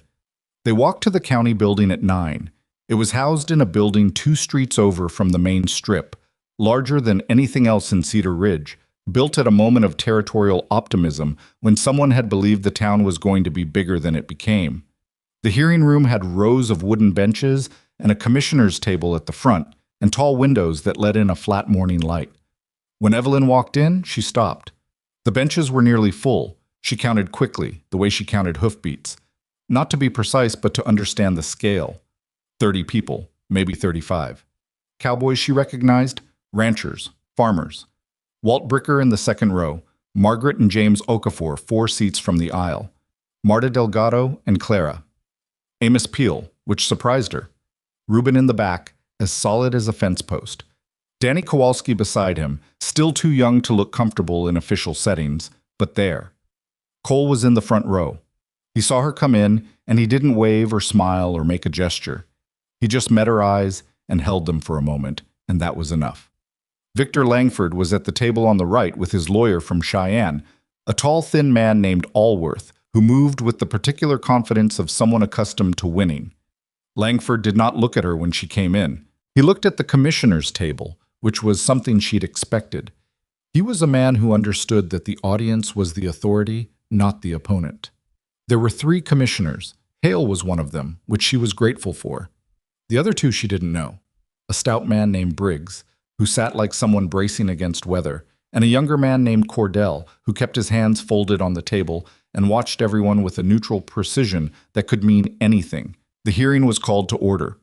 Allworth presented Langford's case first, and he was good at it, clear, organized, and very careful not to say anything that sounded like personal attack, while saying everything that functioned as one. The zoning argument was laid out with citations. The water usage question was presented with figures she was fairly certain were not accurate, but which were difficult to immediately disprove. The other 2 complaints were framed as concerns about community standards, which was the polite version of what Langford had been saying at the saloon, and Allworth's voice never wavered from its even professional register. Langford sat beside him and looked aggrieved in the specific way of a man who has decided that aggrieved is his best posture. She sat and listened. She kept her hands flat on the table. She kept her face still. When Allworth finished, Whitmore stood, and she watched the room shift the way a room does when a different quality of attention enters it. "Commissioner Hale, Commissioner Briggs, Commissioner Cordell," Whitmore said. "My client, Mrs. Evelyn Harper, has operated a food service establishment at the Cross Ranch property for just under 3 months. In that time, she has served hundreds of working men and women of this territory, maintained meticulous financial records, passed inspection conducted by Commissioner Hale's own office, and secured a provisional operating license in accordance with every applicable regulation." He paused. "I'd like to begin with the financial record." He put her ledger on the table. Cordell leaned forward. Whitmore took them through it, the numbers, the supplier arrangements, the wages she'd contributed in indirect ways to Walt Bricker and the Okafors, and the secondary commerce that her kitchen had generated. He was making an argument not just about her right to operate, but about the territory's interest in her operating. She watched the commissioners as he spoke. Hale was nodding slightly, which told her the argument was landing where Whitmore intended. Briggs was less readable. Cordell was taking notes. Then Whitmore addressed the zoning argument with his 2 precedents, and Allworth objected twice, and there was a technical exchange that she followed imperfectly, but whose tone she understood. Whitmore was winning it. Then came the character complaint. Allworth stood again and said, with his careful professional neutrality, that the nature of the establishment, a woman without husband or family relations, operating a kitchen serving dozens of unaccompanied men, raised questions of respectability that the commissioners ought to weigh against the license. The room did not make noise. It went the particular quality of quiet that is not silence, but is everyone holding their breath. Evelyn did not move. Whitmore said, "Commissioner, respectability is established by conduct, not by the personal characteristics of the operator. My client's conduct is documented in those records and in the testimony of 34 witnesses present in this room today." Cordell looked up from his notes. 34? "Yes, Commissioner." Briggs looked at the benches behind Evelyn for the first time. He looked for a while. Whitmore called Gideon Cross to speak. Gideon stood and spoke without notes in the direct, plain way of a man who didn't know how to be other than he was. He said Evelyn Harper had come to his property and done what 2 other cooks had refused to do, and had done it without complaint and without asking for help she hadn't been offered. He said she ran a clean, fair, honest operation, and that the men who ate at her kitchen, his men, and many others, came away better for it in ways that were hard to quantify but easy to observe. He said, and she heard his voice change very slightly on this, "My wife ran that kitchen before I let it fall apart. Mrs. Harper put it back together. I don't say that to anyone easily." He sat down. Whitmore called Walt Bricker, who said more in fewer words than she'd expected. He said Evelyn Harper's operation had created real economic value for local farmers who'd been struggling to find stable buyers, and that disrupting it would cause harm to more people than just her. Then Whitmore said he'd take written statements from the others in the room if the commissioners would allow it, and Hale said they would. The next 40 minutes were the strangest of Evelyn's life. She sat at the table and watched, one by one, people come forward or hand up pieces of paper they'd written before arriving. Pete submitted his statement. The Okafors submitted theirs, Margaret's in clear, firm handwriting. Amos Peel, whom she'd expected least, stood up and said clearly that Evelyn Harper was his customer, and he was proud to supply her, and that he regretted having hesitated to say so sooner. Cole did not submit a statement. When Whitmore looked at him, Cole stood up and said, with the directness of a man who'd had enough of formal processes, "Commissioners, I've eaten at that kitchen more times than I can count. I've never once seen anything in that place that wasn't decent, honest, and done with more care than most people put into things they're paid 10 times as much for. I'll say that under any oath you want to give me." He sat back down. Allworth tried to object on procedural grounds. Hale said, "Noted," in a tone that made clear it wasn't. The commissioners asked for a brief recess. She sat at the table while the room talked behind her. She didn't turn around. She looked at the commissioners' empty chairs and thought about all the things she'd done in the past 3 months. The chimney, the damper, the whitewash, the ledger, the pre-dawn bread, Walt's squash, the Okafor's greens, the pie, the soup, the people she'd learned and the people who'd shown up for her in a room she hadn't asked them to enter. Whitmore sat beside her. He didn't say anything, which was the right choice. The commissioners came back after 12 minutes. Hale spoke. He said the zoning complaint had been reviewed against the precedent submitted by Whitmore and had been found insufficient under territorial regulation. He said the water usage figures submitted by the complainant's counsel were inconsistent with the property records on file and would not be considered. He said the supplementary complaints had been reviewed and found to present no actionable violation of any applicable statute. Then he looked at Evelyn directly. "Mrs. Harper," he said, "your provisional license is hereby converted to a permanent operating license, effective today. Congratulations." The room behind her made a sound. She had been prepared not to show anything in that room, and she had held to that all morning, and she held to it now because she was not going to cry in front of Victor Langford. She was just not going to do that. She said, "Thank you, Commissioner," in a steady voice, and she meant it. Langford and Allworth left without speaking to her. Langford walked past her table, and she felt him not looking at her with the particular force of a man who had decided that not looking at someone was a statement. She let him have it. She had other things to think about. The room emptied slowly, in the unhurried way of people who were in no rush to stop being somewhere they'd chosen to be. People stopped to speak to her. A word, a handshake, Walt Bricker's large, rough hand on her arm for a moment, Margaret Okafor saying simply, "Good," and pressing her hand briefly. Reuben waited until almost everyone else had gone, and then came to her with his hat in his hands and said, "I told you Tuesday your stew was good," which was not what he'd said on Tuesday, but she understood what he meant. She walked out of the county building into the October morning with the light going long and gold across the dirt street and the mountains standing up blue and clear in the distance. Cole was outside. I was leaning against the post where he'd tied his horse, and when she came out he straightened and looked at her, and she looked at him, and the distance between them was not very large. "Well," he said. "Well," she agreed. He looked at her for a moment in the way he had, that direct, patient attention. "You hungry?" he said. "Because I've been sitting in that room for 2 hours and I haven't eaten since dawn." She laughed. It came out unexpected, the real kind, the kind that didn't have anything performed about it. "I have half a pot of soup on the stove," she said. "I know," he said. "I was counting on it."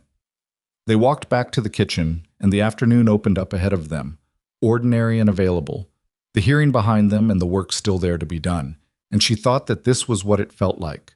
Not triumph, not quite, but the solid, specific feeling of having held your ground and come out on the other side still standing. The kitchen was warm when they got back, the stove still going low. She lifted the lid on the soup and stirred it and put the lid back and got out 2 bowls. And Cole sat at his table and they ate, and neither of them spoke much. And the afternoon light came in through the window that now closed properly, and outside Cedar Ridge went about its ordinary business around them. The soup was good that afternoon. She'd known it would be. She'd started the stock before dawn, the way she always did when she knew a day was going to require something from her that was hard to name but easy to feel in the body afterward.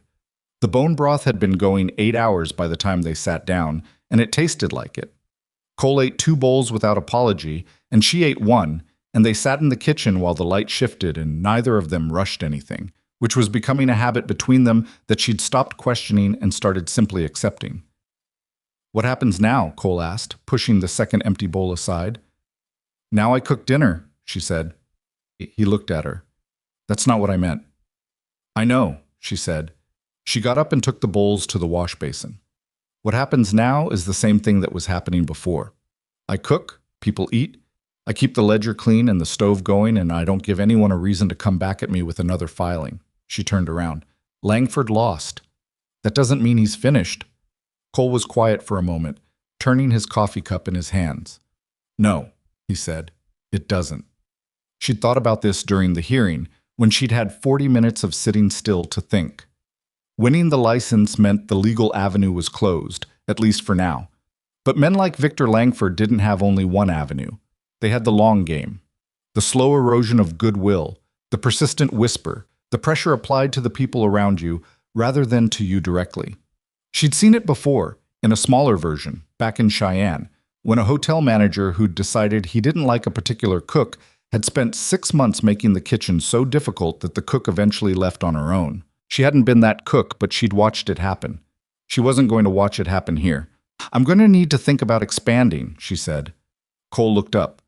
"Not the operation itself, not yet, but the relationships. The more people who are directly connected to this kitchen, farmers, suppliers, regular customers, the harder it is for one man's opinion to damage it." "You've already done a lot of that," Cole said. "More," she said. "I need more." She started the next morning. She'd been thinking about the ranches to the north that she hadn't reached yet. 3 operations within 15 miles, 2 of which were large enough to have significant hired crews. She'd been focused on the riders who came to her. She hadn't thought about going to them. She borrowed the Cross Ranch wagon on a Wednesday when Gideon didn't need it, loaded it with a pot of her best beef stew kept warm on a bed of heated stones wrapped in sacking, and a dozen pieces of cornbread wrapped in clean cloth, and she drove north.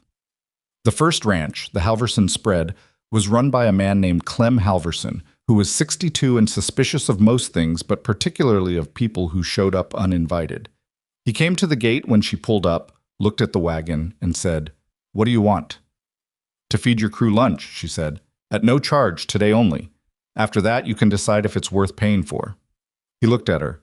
He looked at the pot. "That smells like something," he said. "Beef stew," she said. "Started yesterday morning." He was quiet for a long moment. Then he opened the gate. She fed 11 men lunch in the Halverson barn, sitting on hay bales with the pot balanced on a board between 2 sawhorses, and she watched their faces the way she always watched faces, and what she saw told her everything she needed to know. By the time the pot was empty, Clem Halverson was standing in the barn doorway with his arms folded and the particular expression of a man recalculating something. "How much for a weekly arrangement?" he said. "For my crew." She named a fair price. He negotiated down slightly, which she'd expected, and she let him have a modest concession because the relationship was worth more than the margin. They shook on it. She drove to the second ranch and did the same thing, with the same result. Though the second rancher, a younger man named Fitch, who talked more than Halverson and thought faster, immediately asked whether she could also supply lunch for work crews out on the range rather than just at the home barn. "How far out?" she said. 3 miles, maybe 4, depending on the week. She thought about the logistics. It was more complex than what she was currently doing. It required a reliable wagon, reliable roads in reasonable weather, and a way to keep food hot over that distance. She'd solved the hot stone problem today at 3 miles. 4 was manageable. "Extra charge for transport," she said. "Fair," Fitch said. She drove home with an empty pot and 2 new arrangements and her head full of what this meant for her supply needs, which were going to jump significantly. She'd need to talk to Walt. She'd need to see if James Okafor could expand what he was growing. She'd need to get Amos Peel to move their arrangement from the back door to the front, because she couldn't be running a 16-mile weekly delivery circuit and still pretending she was a modest kitchen operation. She told Cole about it that evening. He was at the kitchen when she got back, sitting at his table with a cup of coffee he'd made himself, and he listened to the whole thing without interrupting. "Fitch wants range delivery," he said when she'd finished. "Yes." "That's smart of him and ambitious of you," he said. "It's necessary," she said. "The license fight cost me reserves.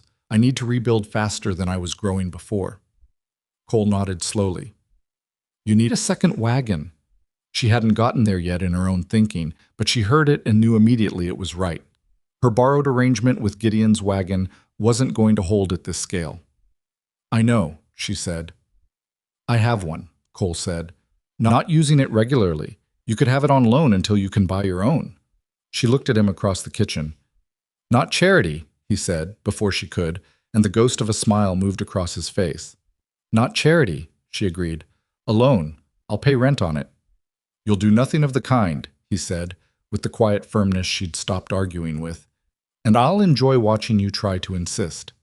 She didn't insist. She said, "Thank you," and meant it without the complicated discomfort that accepting help from people used to cost her. Something in her had shifted there, somewhere between the county hearing and this kitchen and the 34 people who'd come to a room they hadn't been required to enter. She hadn't learned to need less. She'd learned that needing wasn't the problem she'd always thought it was. The second wagon arrived at the Cross Ranch on Friday. It was solid and weathered, not pretty, with a good set of wheels and a flatbed long enough for her largest pot. Danny Kowalski spent a Saturday afternoon rigging a wooden frame on the bed that could hold 4 pots steady on heated stones, a design he'd worked out on a scrap of paper the day before and presented to her with the cautious pride of someone not sure if their idea was any good. It was a good idea. She told him so. He looked pleased in the way of someone who doesn't get told that often.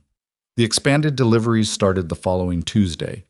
She got up at 4 to have everything ready, which meant she was starting prep at 3:30, which meant she was effectively sleeping in shifts now, so a few hours before midnight, a few hours after 4 in the afternoon, when the kitchen went quiet. She didn't love it. It was necessary, so she did it. Reuben noticed the hours she was keeping and said nothing about it directly, which was his way, but started showing up early without explanation to lift the heavy pots and load the wagon, and she let him because arguing with Reuben about whether to accept help was an argument she'd learned to stop having. The deliveries were harder than she'd expected and worked better than she'd feared. The road to Halverson's was reliable in dry weather and treacherous in wet, and October in Wyoming had opinions about weather. She got caught in a rain on her second run and arrived at the Halverson spread 40 minutes late with everything still hot, which was a small miracle attributable entirely to Reuben's insistence on double wrapping the pots and her own experience with the heated stone method. Clem Halverson met her at the gate in the rain, looking at the wagon with a mixed expression. "You actually came," he said. "I said I would," she said. He looked at her for a long moment, rainwater running off the brim of his hat. "Come inside while the crew eats," he said. "I've got coffee." She'd been invited into exactly 3 places since arriving in Cedar Ridge. She counted them the way she counted things that mattered. Halverson's kitchen, added that day, made 4. Victor Langford did not disappear after the hearing. She hadn't expected him to. What he did was quieter than what he'd done before, and in some ways harder to respond to because of the quiet. She heard about it in pieces, the way she usually heard about things, through Marta, through Cole, through the peripheral awareness of a woman who'd learned to pay attention to the atmosphere of a place, because atmosphere was information. He'd stopped talking about her character. That avenue had been closed, not just legally, but socially. The hearing had made clear how many people were not going to accept that line of argument, and Langford was smart enough to know when a position was untenable. What he'd replaced it with was subtler and, in some ways, more damaging. He was talking about the future, about what Cedar Ridge was going to be, about the importance of established businesses, proper restaurants with dining rooms and menus, and the kind of permanence that a kitchen on a cattle ranch couldn't offer. He wasn't saying her name. He didn't need to. Everyone knew what he meant. He'd also, she learned from Amos Peel in a cautious Friday morning conversation at the back entrance, started pricing more aggressively, dropping the cost of his meals, offering free coffee. Small things, but calculated things. He's trying to undercut you, Amos said, in the careful tone of a man who felt he owed her this information and wasn't entirely comfortable being the one to deliver it. I know, she said. Are you worried? She thought about it honestly. Some, she said.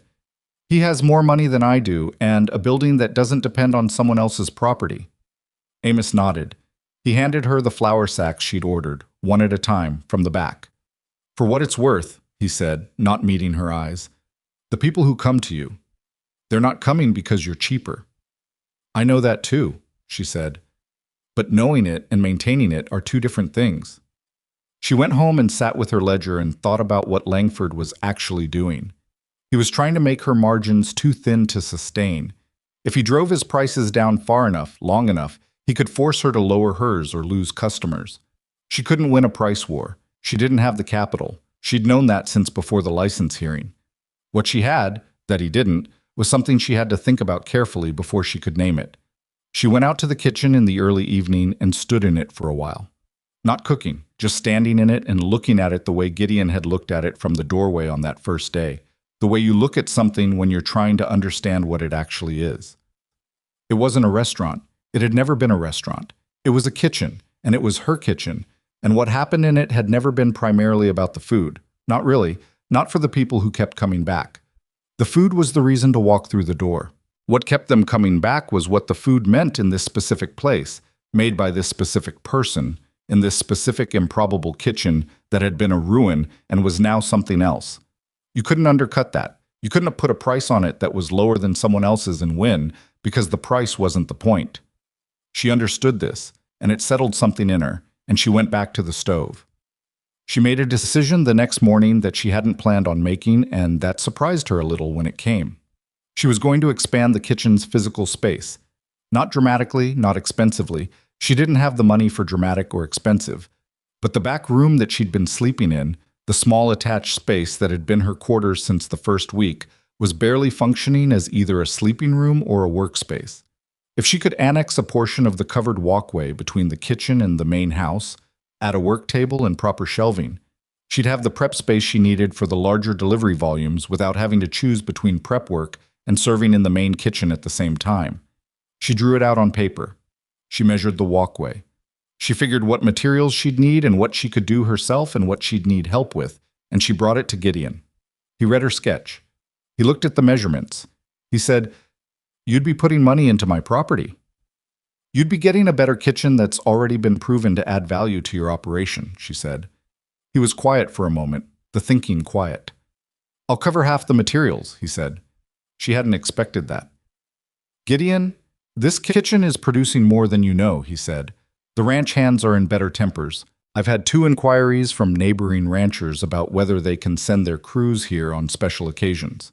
I had a letter last week from a man in Laramie asking about the kitchen he'd heard about at the Cross Ranch." He folded the sketch and handed it back to her. "Half the materials."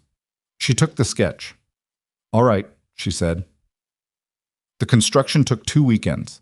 She did as much of it herself as she could, and she hired Danny Kowalski for the parts that required a second set of hands, paying him fair wages that she logged carefully in the ledger. Cole came by on the second Saturday and spent 4 hours helping set the roof supports for the expanded section, working alongside her in the particular companionable silence they'd developed. And when they were done and the roof was sound, he stood back and looked at it and said, "Your grandmother's stove was hot. Mine ran cold." She looked at him. "Lost more biscuits than I can count," he said.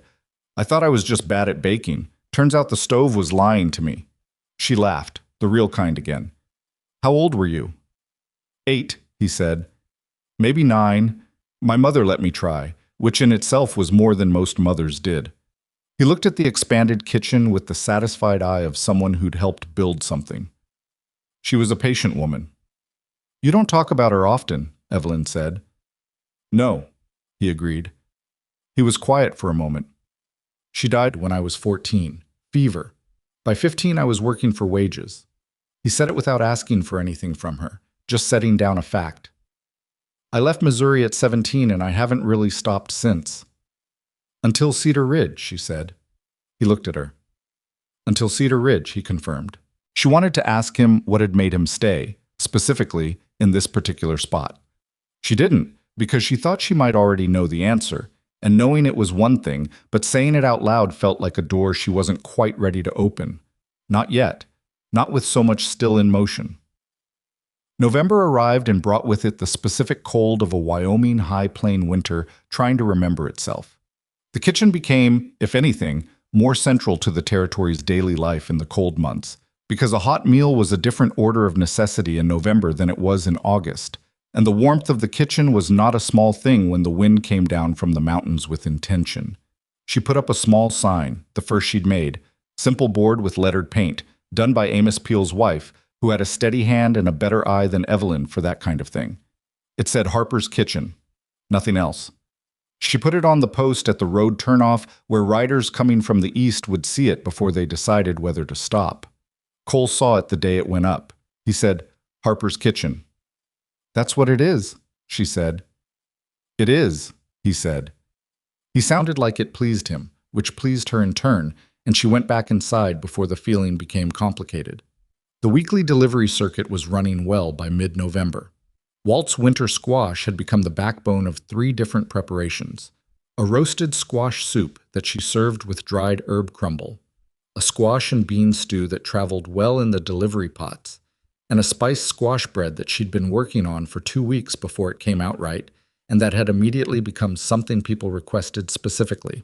She'd added 2 more farms to her supplier network, a family named Pierce, who kept chickens and sold eggs and older hens at fair prices, and a man named Delacroix, who ran a smokehouse 3 miles out and from whom she'd worked out a standing arrangement for smoked pork and cured bacon. The kitchen's income had recovered from the legal costs and was growing again, more carefully and more deliberately than before. She didn't take risks she didn't understand. She didn't expand faster than her supply arrangements could support. She slept in shifts and worked long hours and kept the ledger clean and tried to be honest with herself about what was working and what wasn't. What wasn't working was the sleeping in shifts part. Her body was beginning to register this as a sustained complaint rather than a temporary inconvenience, and she'd started making small errors, slightly oversalting something, misjudging a timing by 10 minutes, that she caught and corrected, but that told her she was running closer to the edge of sustainable than she wanted to be. She hired help. The decision came after 2 weeks of thinking about whether she could afford it, and she'd finally decided the question was actually whether she could afford not to. The help came in the form of a 15-year-old girl named Rosa Halverson, Clem's granddaughter, who'd been coming to the kitchen with her grandfather on delivery days, and who had taken to watching everything Evelyn did with the specific hungry attention of someone who wanted to learn. She has good hands, Reuben said one morning, after Rosa had helped him carry water without spilling any, which sounds simple and isn't, because the pails were heavy and the path was uneven. And she watches. I know, Evelyn said. She offered Rosa 2 half-days a week, washing up and basic prep work, at a wage she could afford. Clem came with Rosa on her first day and stood in the kitchen doorway with his arms folded and watched Evelyn show the girl how to properly peel vegetables without wasting the good part, and after about 10 minutes he said, "She'll do right by you," and left. Rosa was quiet and careful and absorbed instruction with the gratifying attentiveness of someone who understood that watching closely was itself a form of respect. She didn't pretend to know things she didn't know, which Evelyn found remarkable in a 15-year-old, and said so. "My grandfather says pretending to know things gets people hurt on a ranch," Rosa said, her hand steady on the peeling knife. "I guess it's true in a kitchen, too." "True in most places," Evelyn said. She was training Rosa on bread by the 3rd week, which was faster than she'd planned. But Rosa's instinct for dough was good enough that going slow would have been a waste.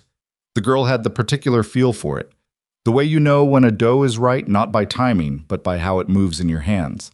And Evelyn recognized it because her grandmother had said the same thing about her at the same age. The thing about Victor Langford that she hadn't fully expected was the way his own campaign eventually turned back on him. Not dramatically, not quickly, but steadily, in the way of water finding its way through stone. The pricing war he'd started had cost him something she didn't think he'd calculated properly. He dropped his prices to compete with her, but his costs were higher. He had a proper building, paid staff, a dining room to maintain. Dropping prices didn't cost her the same proportion it cost him because her overhead was structurally lower. She hadn't planned it that way. It had just turned out to be true. And the character of the two establishments had diverged so completely by now that they were barely competing for the same customers. The people who wanted a formal dining experience, a tablecloth, and a proper menu, and a room to conduct business in, they went to Langford's. The people who wanted food that tasted like it had been made with genuine attention, in a place where they were known by name and their preferences were remembered and the warmth was real rather than performed, they came to Harper's Kitchen. She heard, in December, that Langford had let one of his kitchen staff go. Then a second. She didn't say anything about it to anyone. She just kept cooking. The moment she understood that something fundamental had shifted came on a Thursday morning in mid-December when Victor Langford walked into her kitchen. She was at the stove. Rosa was at the work table. Neither of them had heard him coming because the wind had been loud that morning, and the first she knew he was there was when she turned to check the bread and found him standing in the doorway. He looked older than he had at the hearing. Not dramatically older. A few weeks wasn't enough for that. But there was something in his face that hadn't been there before. A tiredness around his eyes that wasn't just the season. Rosa looked at Evelyn. Evelyn kept her expression still. "Mr. Langford," she said. She turned back to the stove and gave the pot one more stir and set the spoon down. "What can I do for you?" He came in a couple of steps and stopped. He looked around the kitchen with the attentive eye of a man in the same business examining a competitor, and she let him look because she had nothing to hide. "You've done well with it," he said. It cost him to say it. She could hear that. "Thank you," she said. He was quiet for a moment, his hat in his hands, and she thought about how strange it was to see Victor Langford standing in her kitchen with his hat in his hands like Amos Peel had stood at the beginning when he'd come to tell her he'd make the supply arrangement work despite his fear. "I want to say something to you," Langford said. He said it with the deliberateness of a man who'd rehearsed it and wasn't sure the rehearsal was sufficient. "What I did, but the filing, what I said in town, I want you to know I'm not—" He stopped. "I'm not proud of the way I went about it." The kitchen was very quiet. Rosa had gone very still at the work table. Evelyn looked at him. She took her time with it because she wanted to be fair about what she saw, and she wanted to be honest with herself about what she felt. What she felt was complicated. Not warm, not yet, maybe not ever entirely. But she understood the specific cost of what he'd just said, in a town where men like Victor Langford did not typically make statements like that, and she was not going to waste what it had cost him. "I hear you," she said. He nodded. He looked like he might say more, and then apparently decided against it. "Are you hungry?" she said. "I've got soup on." He looked at her. Whatever he'd expected from this visit, that wasn't it. "Yes," he said after a moment. "I am." She put a bowl on the table. He sat down, and she went back to the stove, and Rosa quietly resumed her work, and the wind moved outside the window, and Victor Langford ate Evelyn Harper's soup in silence. He didn't say it was good. He didn't have to. She could see it in the way he ate, slowly, without rushing, in the way of a man who is tasting something rather than just consuming it. When he was done, he set coins on the table and stood. "I'll pay the going rate," he said. "You did," she said. He put on his hat. At the door he paused in the same spot Gideon always paused, and he said, "I'm going to make my restaurant better, properly, without—" He made a small gesture that covered, she understood, the entirety of what he'd done. "Without that. Competition's good for both of us," she said, "as long as it's honest." He looked at her for a moment. Something moved through his face that she couldn't entirely read. Then he said, "Yes," and walked out. Rosa waited until he was clearly gone, and then turned from the work table and looked at Evelyn with wide eyes. "Was that—" "Yes," Evelyn said. "And you gave him soup." "He was hungry," she said. "That's what the kitchen's for." Rosa looked at the door where Langford had been standing, then at Evelyn, then back at her work. She was quiet for a moment and then said, with the particular seriousness of a 15-year-old working something out, "My grandfather says you can tell a person's character by how they treat someone they've beaten." Evelyn turned the bread in the oven. "Your grandfather's a smart man," she said. "He says you are too," Rosa said, and went back to her peeling with the concentration of someone who has said what needed saying and considers the matter closed. Cole came in at noon and found the kitchen running normally, and Evelyn at the stove and Rosa at the work table, and nothing in the atmosphere to suggest that anything unusual had happened that morning. He poured his own coffee and sat down and looked at Evelyn's face with that particular attention he had. "Something happened," he said. "Victor Langford came in for soup," she said. Cole was very still for a moment. "And?" "And I gave him soup," she said, "and he said he wasn't proud of what he'd done. And then he left." Cole turned his cup in his hands. He was quiet for a while, and she let the quiet be, because she knew he was thinking rather than being absent. "How do you feel about that?" he said finally. She thought about it honestly, the way she tried to think about things that mattered. "Like it's not over," she said. "But like something in it changed." She stirred the pot. "People aren't fixed things, Cole. They move around. He did something ugly and he came to say he knew it. That's not nothing." "No," Cole agreed. "It's not." He drank his coffee and she cooked and Rosa worked and the December afternoon went on outside the kitchen window, cold and clear, the mountains standing up white-capped against the sky in the way they had all her months here, permanent and indifferent, and somehow still reassuring in their permanence. She thought about what she'd said to Cole, that people weren't fixed things. She thought about herself at 39, in a ruined kitchen she'd chosen on a dare against her own fear, and herself now, a few months older, with a permanent license on the wall and a sign on the post at the road, and 2 new ranches on her delivery circuit and a 15-year-old learning bread at her work table. She wasn't fixed either. She was still moving. She could feel it.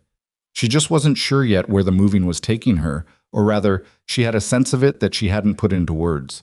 And putting it into words was the thing that still scared her more than Victor Langford had ever managed to. That evening, after Rosa had gone and the kitchen was clean and the last riders had eaten and ridden out, Cole stayed later than he usually did. He didn't announce that he was staying. He just was still there when she turned from wiping down the work table, sitting at his table with the lamp casting its yellow light across his hands. "I should go," he said, without moving. "You should," she agreed, without suggesting he do it. He looked at her. She looked at him. Outside the wind had settled and the night was very still, the particular stillness of a cold December night in Wyoming when the world seems to have stopped moving for a moment to consider its options. "Evelyn," he said. "Cole," she said. He stood up. He came to where she was standing, not quickly, not dramatically, the way he did everything, with the deliberate attention of a man who has learned to mean what he does. He was close enough that she could see the lamplight in his eyes and the lines at their corners that she'd catalogued over months without meaning to. He said, "I don't ride out here every day for the soup." She looked at him steadily. "I know," she said. "I want to be clear about that," he said, "because I think you might be in the habit of giving other people credit for things that are actually about you." She stood with that for a moment, because it was one of the truest things anyone had said to her in a long time, and true things sometimes needed a moment before you could answer them. "I'm working on that," she said. He nodded. He was still close. "I know you are," he said. "I just didn't want you to talk yourself out of something real because you'd decided there must be a simpler explanation for it." She looked at him for a long moment. Then she said, "Have dinner with me tomorrow. Not at a table with other riders, just dinner." Something happened in his face that she'd never seen there before, because she'd never put it there before. "All right," he said.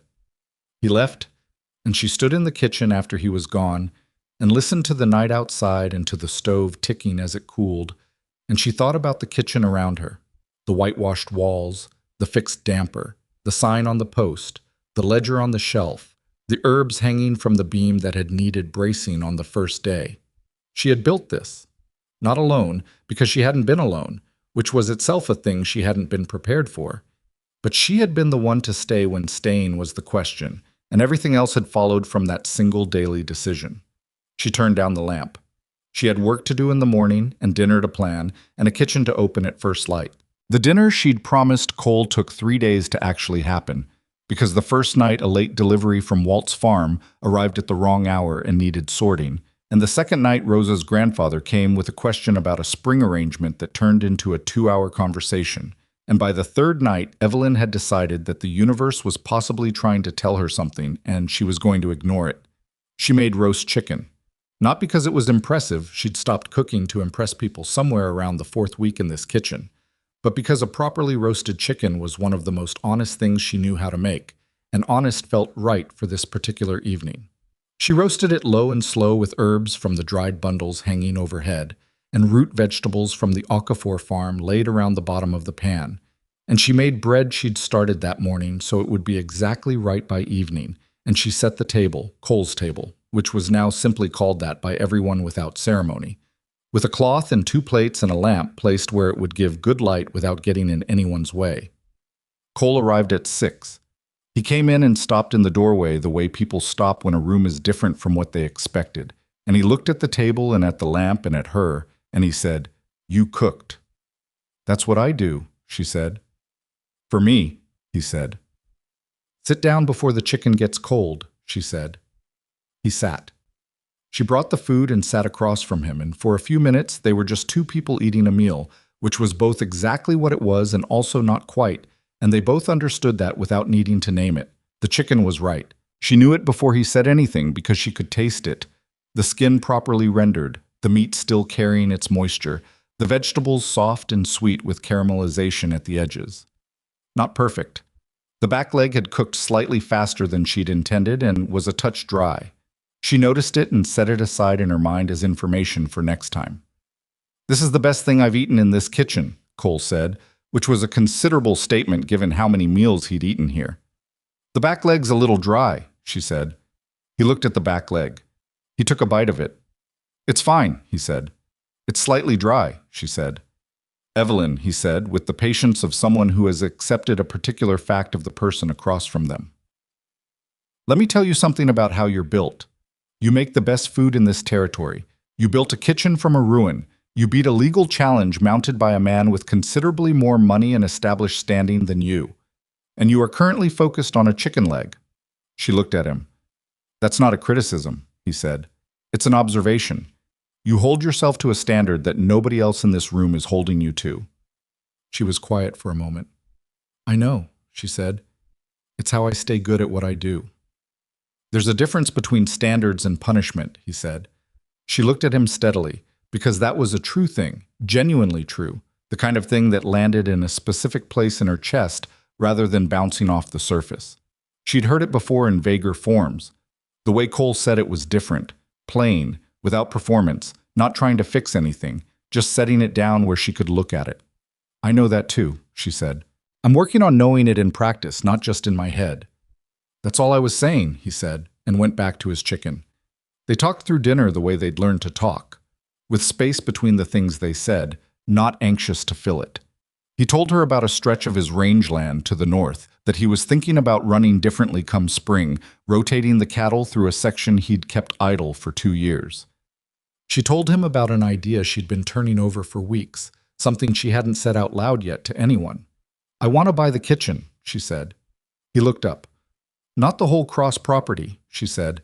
"Just the kitchen structure and the land it sits on, maybe a 1/4 acre around it."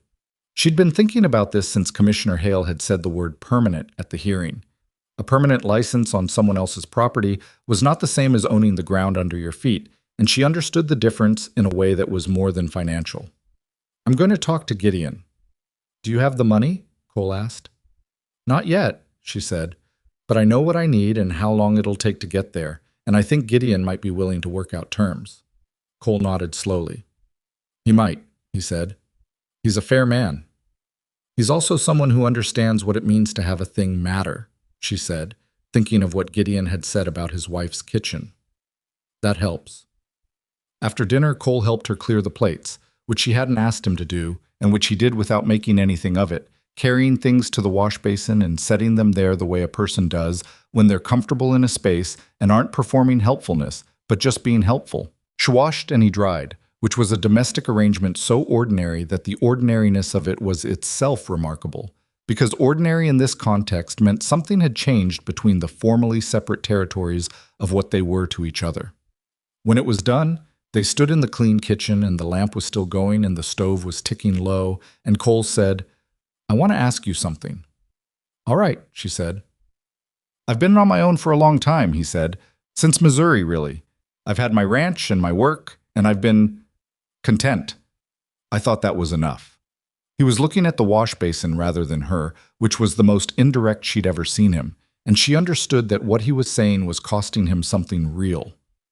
Then I ate a bowl of soup in a broken kitchen, and somehow I've spent the last 4 months finding reasons to be here every day. She waited. He turned and looked at her. I'm not asking you to be something other than what you are, he said. I'm asking if what you are has room for me in it, consistently. Not just, he gestured slightly at the lamp, the table, the cleaned dishes. Not just like this. She held his look. She thought about Gerald, her late husband, who had been a decent man she had cared for, and who had needed her in ways that were mostly practical, and had loved her in ways that were mostly quiet, and who had died leaving her adequate but not enlarged.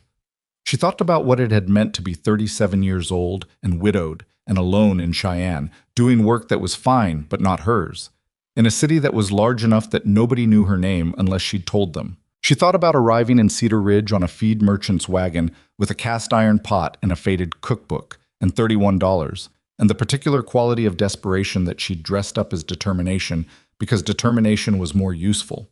And she thought about 4 months of soup and pie and whitewash and legal filings, and a room full of people who hadn't been required to show up and had shown up anyway, and a man who'd eaten 2 bowls of soup on his first visit and kept finding reasons to come back and had never once, not once, made her feel too large or too plain or too forward or too much of any of the things she'd been told she was too much of.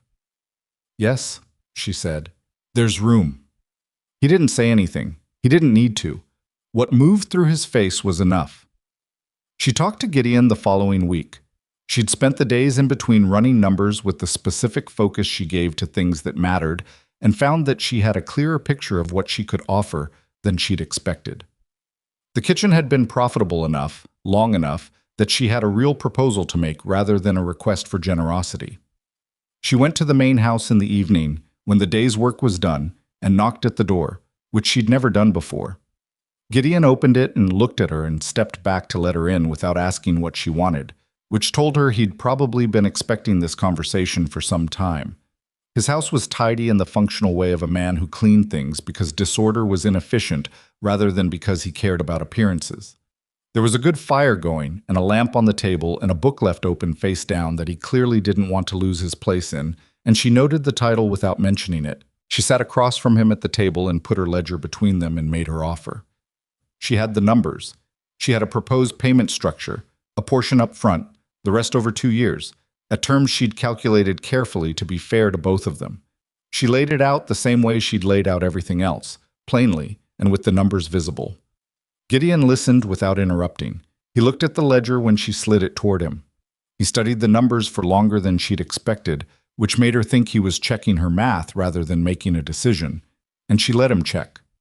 You've planned this for a while, he said. Since the hearing, she said. I didn't want to bring it before I had something real to propose. He looked at the numbers again. He closed the ledger and pushed it back. I have a counter, he said. She waited. The kitchen and a half-acre, he said.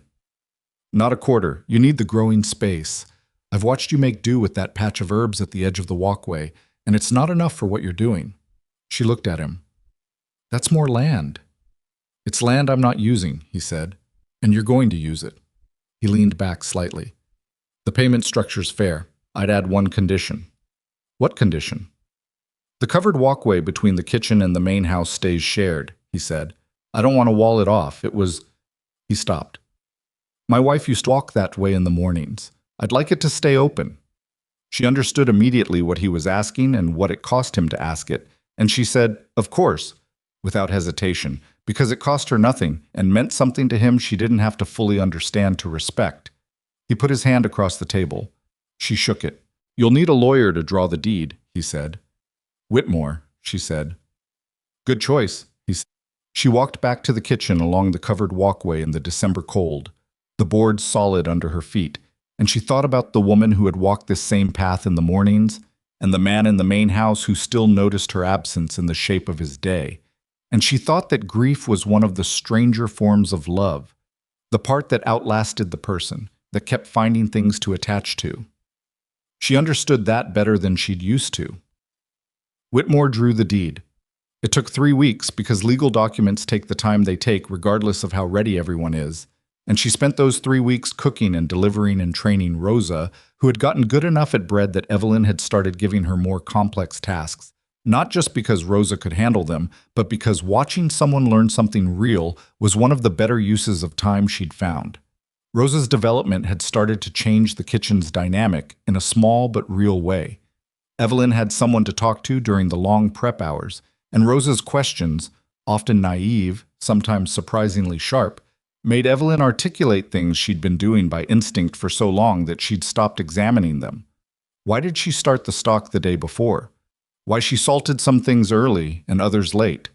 Why she roasted the bones before she put them in the pot? Because the roasting changes what comes out of them, Evelyn said, on the day Rosa asked about the bones. You put raw bones in water and you get something thin. You roast them first and you get something that has depth. Rosa turned that over for a moment. Like people, she said. The ones who've been through hard things have more to give. Evelyn looked at her, 15 years old, and she'd landed something that Evelyn had been thinking about, in her own way, for most of her adult life.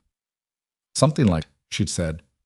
My grandfather says the same thing about horses, Rosa said, which made Evelyn laugh despite herself. The deed was signed on a Thursday in January. Whitmore had it ready at 10 in the morning, and they signed it in Commissioner Hale's office, because Hale had offered his space, and there was something fitting about that. The same room where she'd had her first formal conversation about her license becoming the room where she signed the paper that said the kitchen was hers. Gideon came. Cole came, because she'd told him, and he'd said he'd be there, and he was. Amos Peel came without being invited, which she understood was his way of saying something he wouldn't have said in words. Whitmore witnessed, and his handwriting made the document official. She signed her name, Evelyn Ruth Harper, and the pen felt heavier than it should have, and she meant it. After, standing outside in the January cold with the mountains white behind the town and the sky, the particular hard blue of a winter day with no clouds, Cole stood beside her and didn't say anything for a moment, and then he said, How does it feel? She thought about it honestly, because she owed herself honesty about things this large. Terrifying, she said, and right. Both at the same time, he said. Usually is, she said. He reached over and took her hand, standing there on the street in Cedar Ridge in January with Whitmore and Amos Peel 20 feet away, and she let him, and didn't look around to see who might be watching, because she had stopped managing other people's perceptions of her, and it was the most restful decision she'd made in years. She rode back to the kitchen in the wagon with Cole driving, and the land rolled out around them in its winter coat, the grass pale and the soil dark where it showed through, and the mountains steady in the west. The way they'd been steady every morning, she'd woken up here, and she thought that this was the thing people meant when they talked about belonging somewhere. Not that the place was perfect, not that it was easy, but that it held you in a shape you recognized as yours.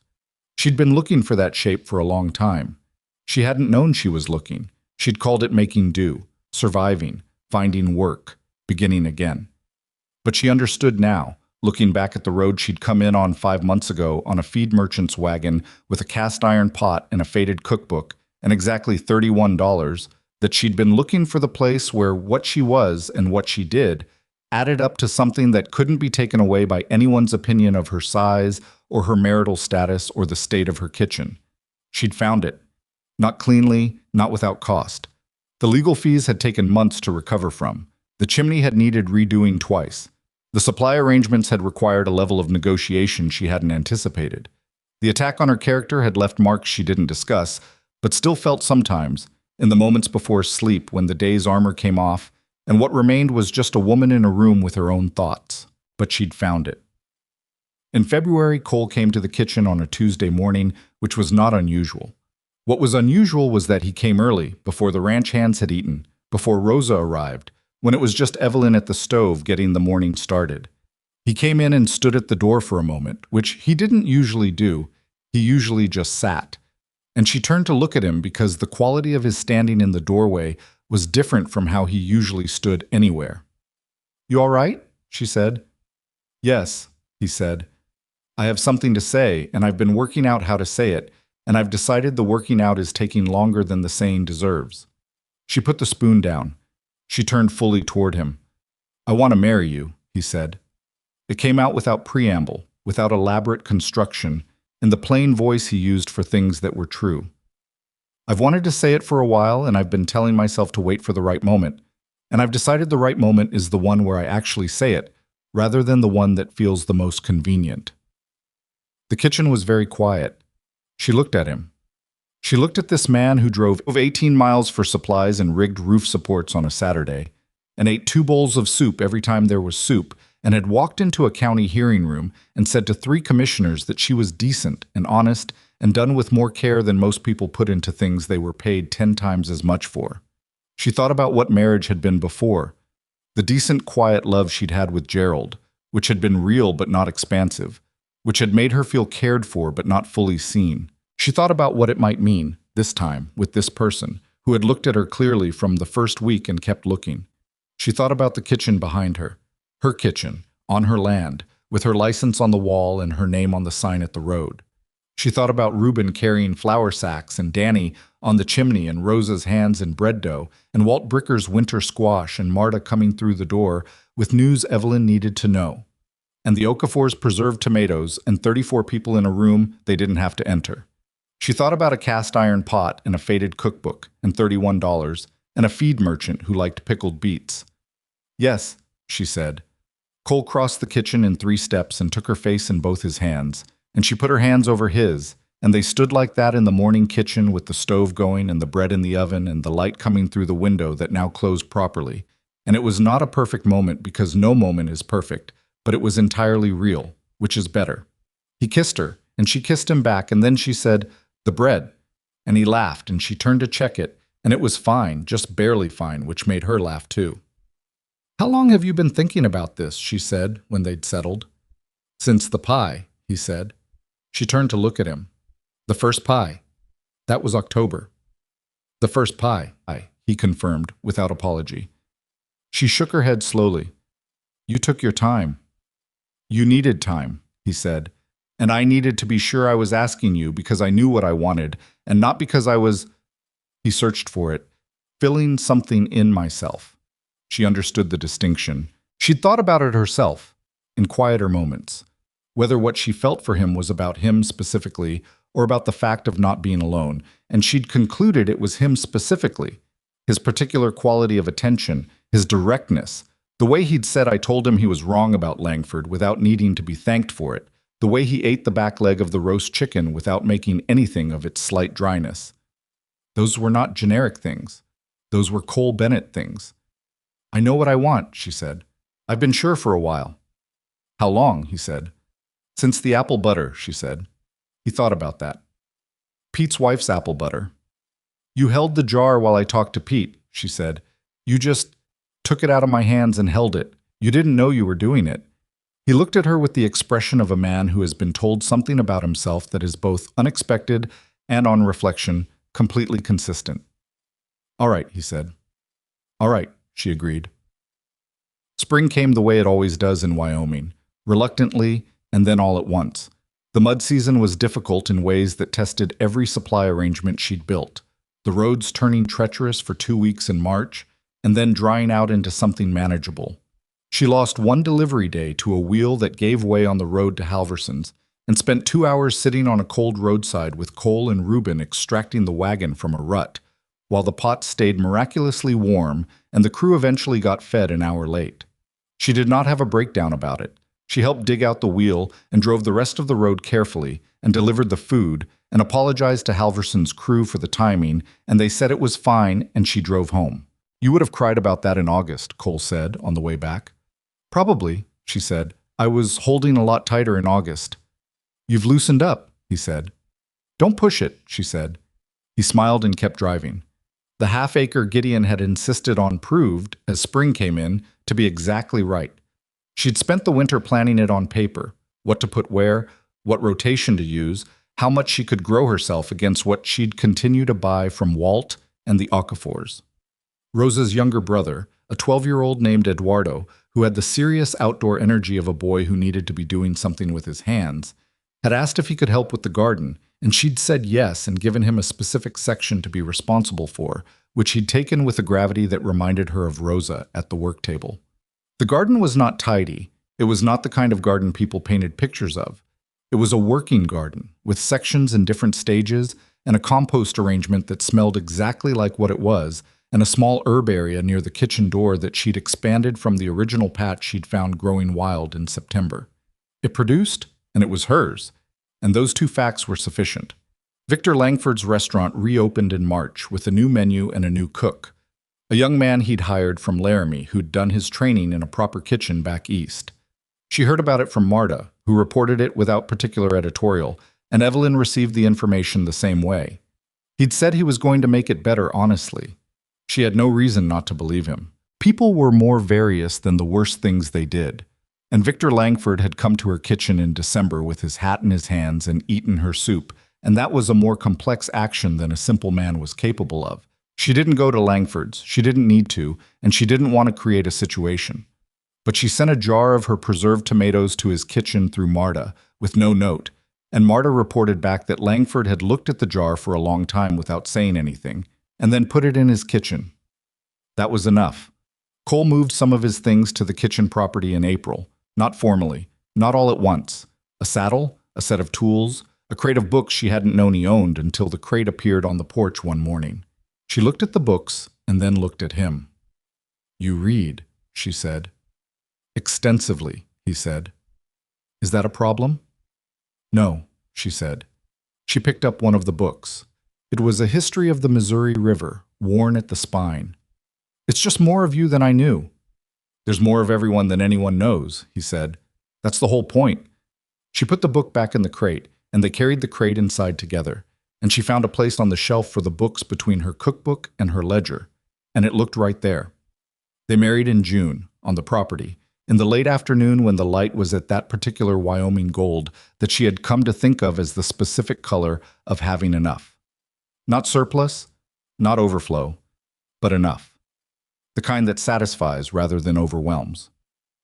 Gideon stood with Cole. Rosa stood with Evelyn, wearing a dress Marta had helped her alter and carrying wildflowers she'd picked herself from the pasture edge at 6 in the morning, which Evelyn only found out about afterward, and which moved her more than she let on. The ceremony was small and plain and said exactly what needed to be said and nothing extra. Reuben cried, which he denied afterward and which everyone pretended not to have seen. Danny Kowalski shook Cole's hand so hard Cole said afterward his fingers were still considering what had happened to them. Walt Bricker brought peaches, fresh June peaches from the first of his crop, in a basket lined with a clean cloth, with a note in his careful handwriting that said, "Only for the pie." She made pie the next morning in her kitchen on her land, before the guests had fully cleared, because there were peaches, and there was a stove, and there were people she wanted to feed. Cole sat at his table, their table, and drank coffee and watched her work without offering to help, because he'd learned the difference between when help was welcome and when it wasn't, which was one of the more sophisticated forms of respect she knew. She put the pie in the oven. She set the timer by the sound of the kitchen, the way her grandmother had taught her. Not the clock, but the quality of the heat in the air, the smell of the crust beginning to set. "When do you think about it?" Cole asked from the table. "The first day you came here." She thought about it. "Sometimes in the mornings," she said, "when I'm getting the stove going, I think about how long it took to get that damper working." "The backwards damper," he said. "Installed backwards by someone who wasn't paying attention," she said. "Two cooks quit without figuring out it was the damper. They thought the stove was broken." "It wasn't broken," Cole said. "It was just wrong in one specific place." She looked at him over her shoulder. He was looking back at her with the expression that meant he was saying more than the words, and she understood what the more was, and she let it be understood without making anything of it. That was the thing about the people who mattered most, she'd found. They said things that meant more than the words, and you got to decide how much of the meaning to acknowledge and when. It was one of the better freedoms. The pie came out right. Both legs right this time, the crust golden to the edge. She cut the first slice herself, standing at the work table, and tasted it before she served it, because that was what she always did. You tasted your own work before you gave it to someone else. You held yourself to the standard. You didn't serve something you hadn't verified with your own judgment. It was good. Genuinely good, not in the relieved way of something that hadn't gone wrong, but in the active way of something that had come out right because of accumulated knowledge applied with care over a long time. She plated a slice for Cole and brought it to him. He tasted it. He set the fork down. He looked at her. "That's the best thing you've made," he said. "You said that about the chicken," she said. "I meant it then," he said. "I mean it more now." She went back to the work table and cut a slice for herself and ate it standing, looking out the window at the half-acre that was now a garden, at the sign on the post at the road that said Harper's Kitchen. In the letters, Amos Peel's wife had made steady and clear at the covered walkway where a woman she'd never met had walked on mornings a long time ago, and where she walked now herself. And she thought that this was what the kitchen had always been moving toward, even when it was a ruin with a backwards damper and a collapsed shelf and a roof that let in rain. It had been moving toward this morning, toward pie and coffee and a man at the table in a garden and a name on a sign that was her name, her kitchen, her particular piece of the world. She'd arrived in Cedar Ridge with $31 and an old pot and a determination she'd called determination because she didn't want to call it what it actually was, which was grief she'd decided to turn into something functional. The grief had been real. The turning was real too. One didn't cancel the other. They existed together, the way most honest things did, complicated, imperfect, and entirely worth it. People would come to this kitchen for a long time after this morning. Cowboys would ride 40 miles, as the man from the east had said that first day, and it would be true not because the pie was transcendent, but because the kitchen was the kind of place that took you seriously. That assumed you'd had a long ride and a hard week, and deserved a hot meal made with genuine attention and didn't charge you more than it was worth, and remembered your name. That was not a small thing. She'd learned that it was, in fact, one of the largest things a person could offer another person, to be taken seriously by someone who didn't have to take you seriously, in a place built from nothing by someone who had every reason to quit and simply hadn't. She hadn't quit because she understood, maybe earlier than she could have articulated, that what you build when you stay is always greater than anything you can carry when you leave. Not easier, not safer, just greater. The kitchen around her was proof of that, not as a monument, not as a triumph, but as a daily, ordinary, working fact. The stove was going, the garden was growing, the sign was on the post at the road. Riders would come when they came. She had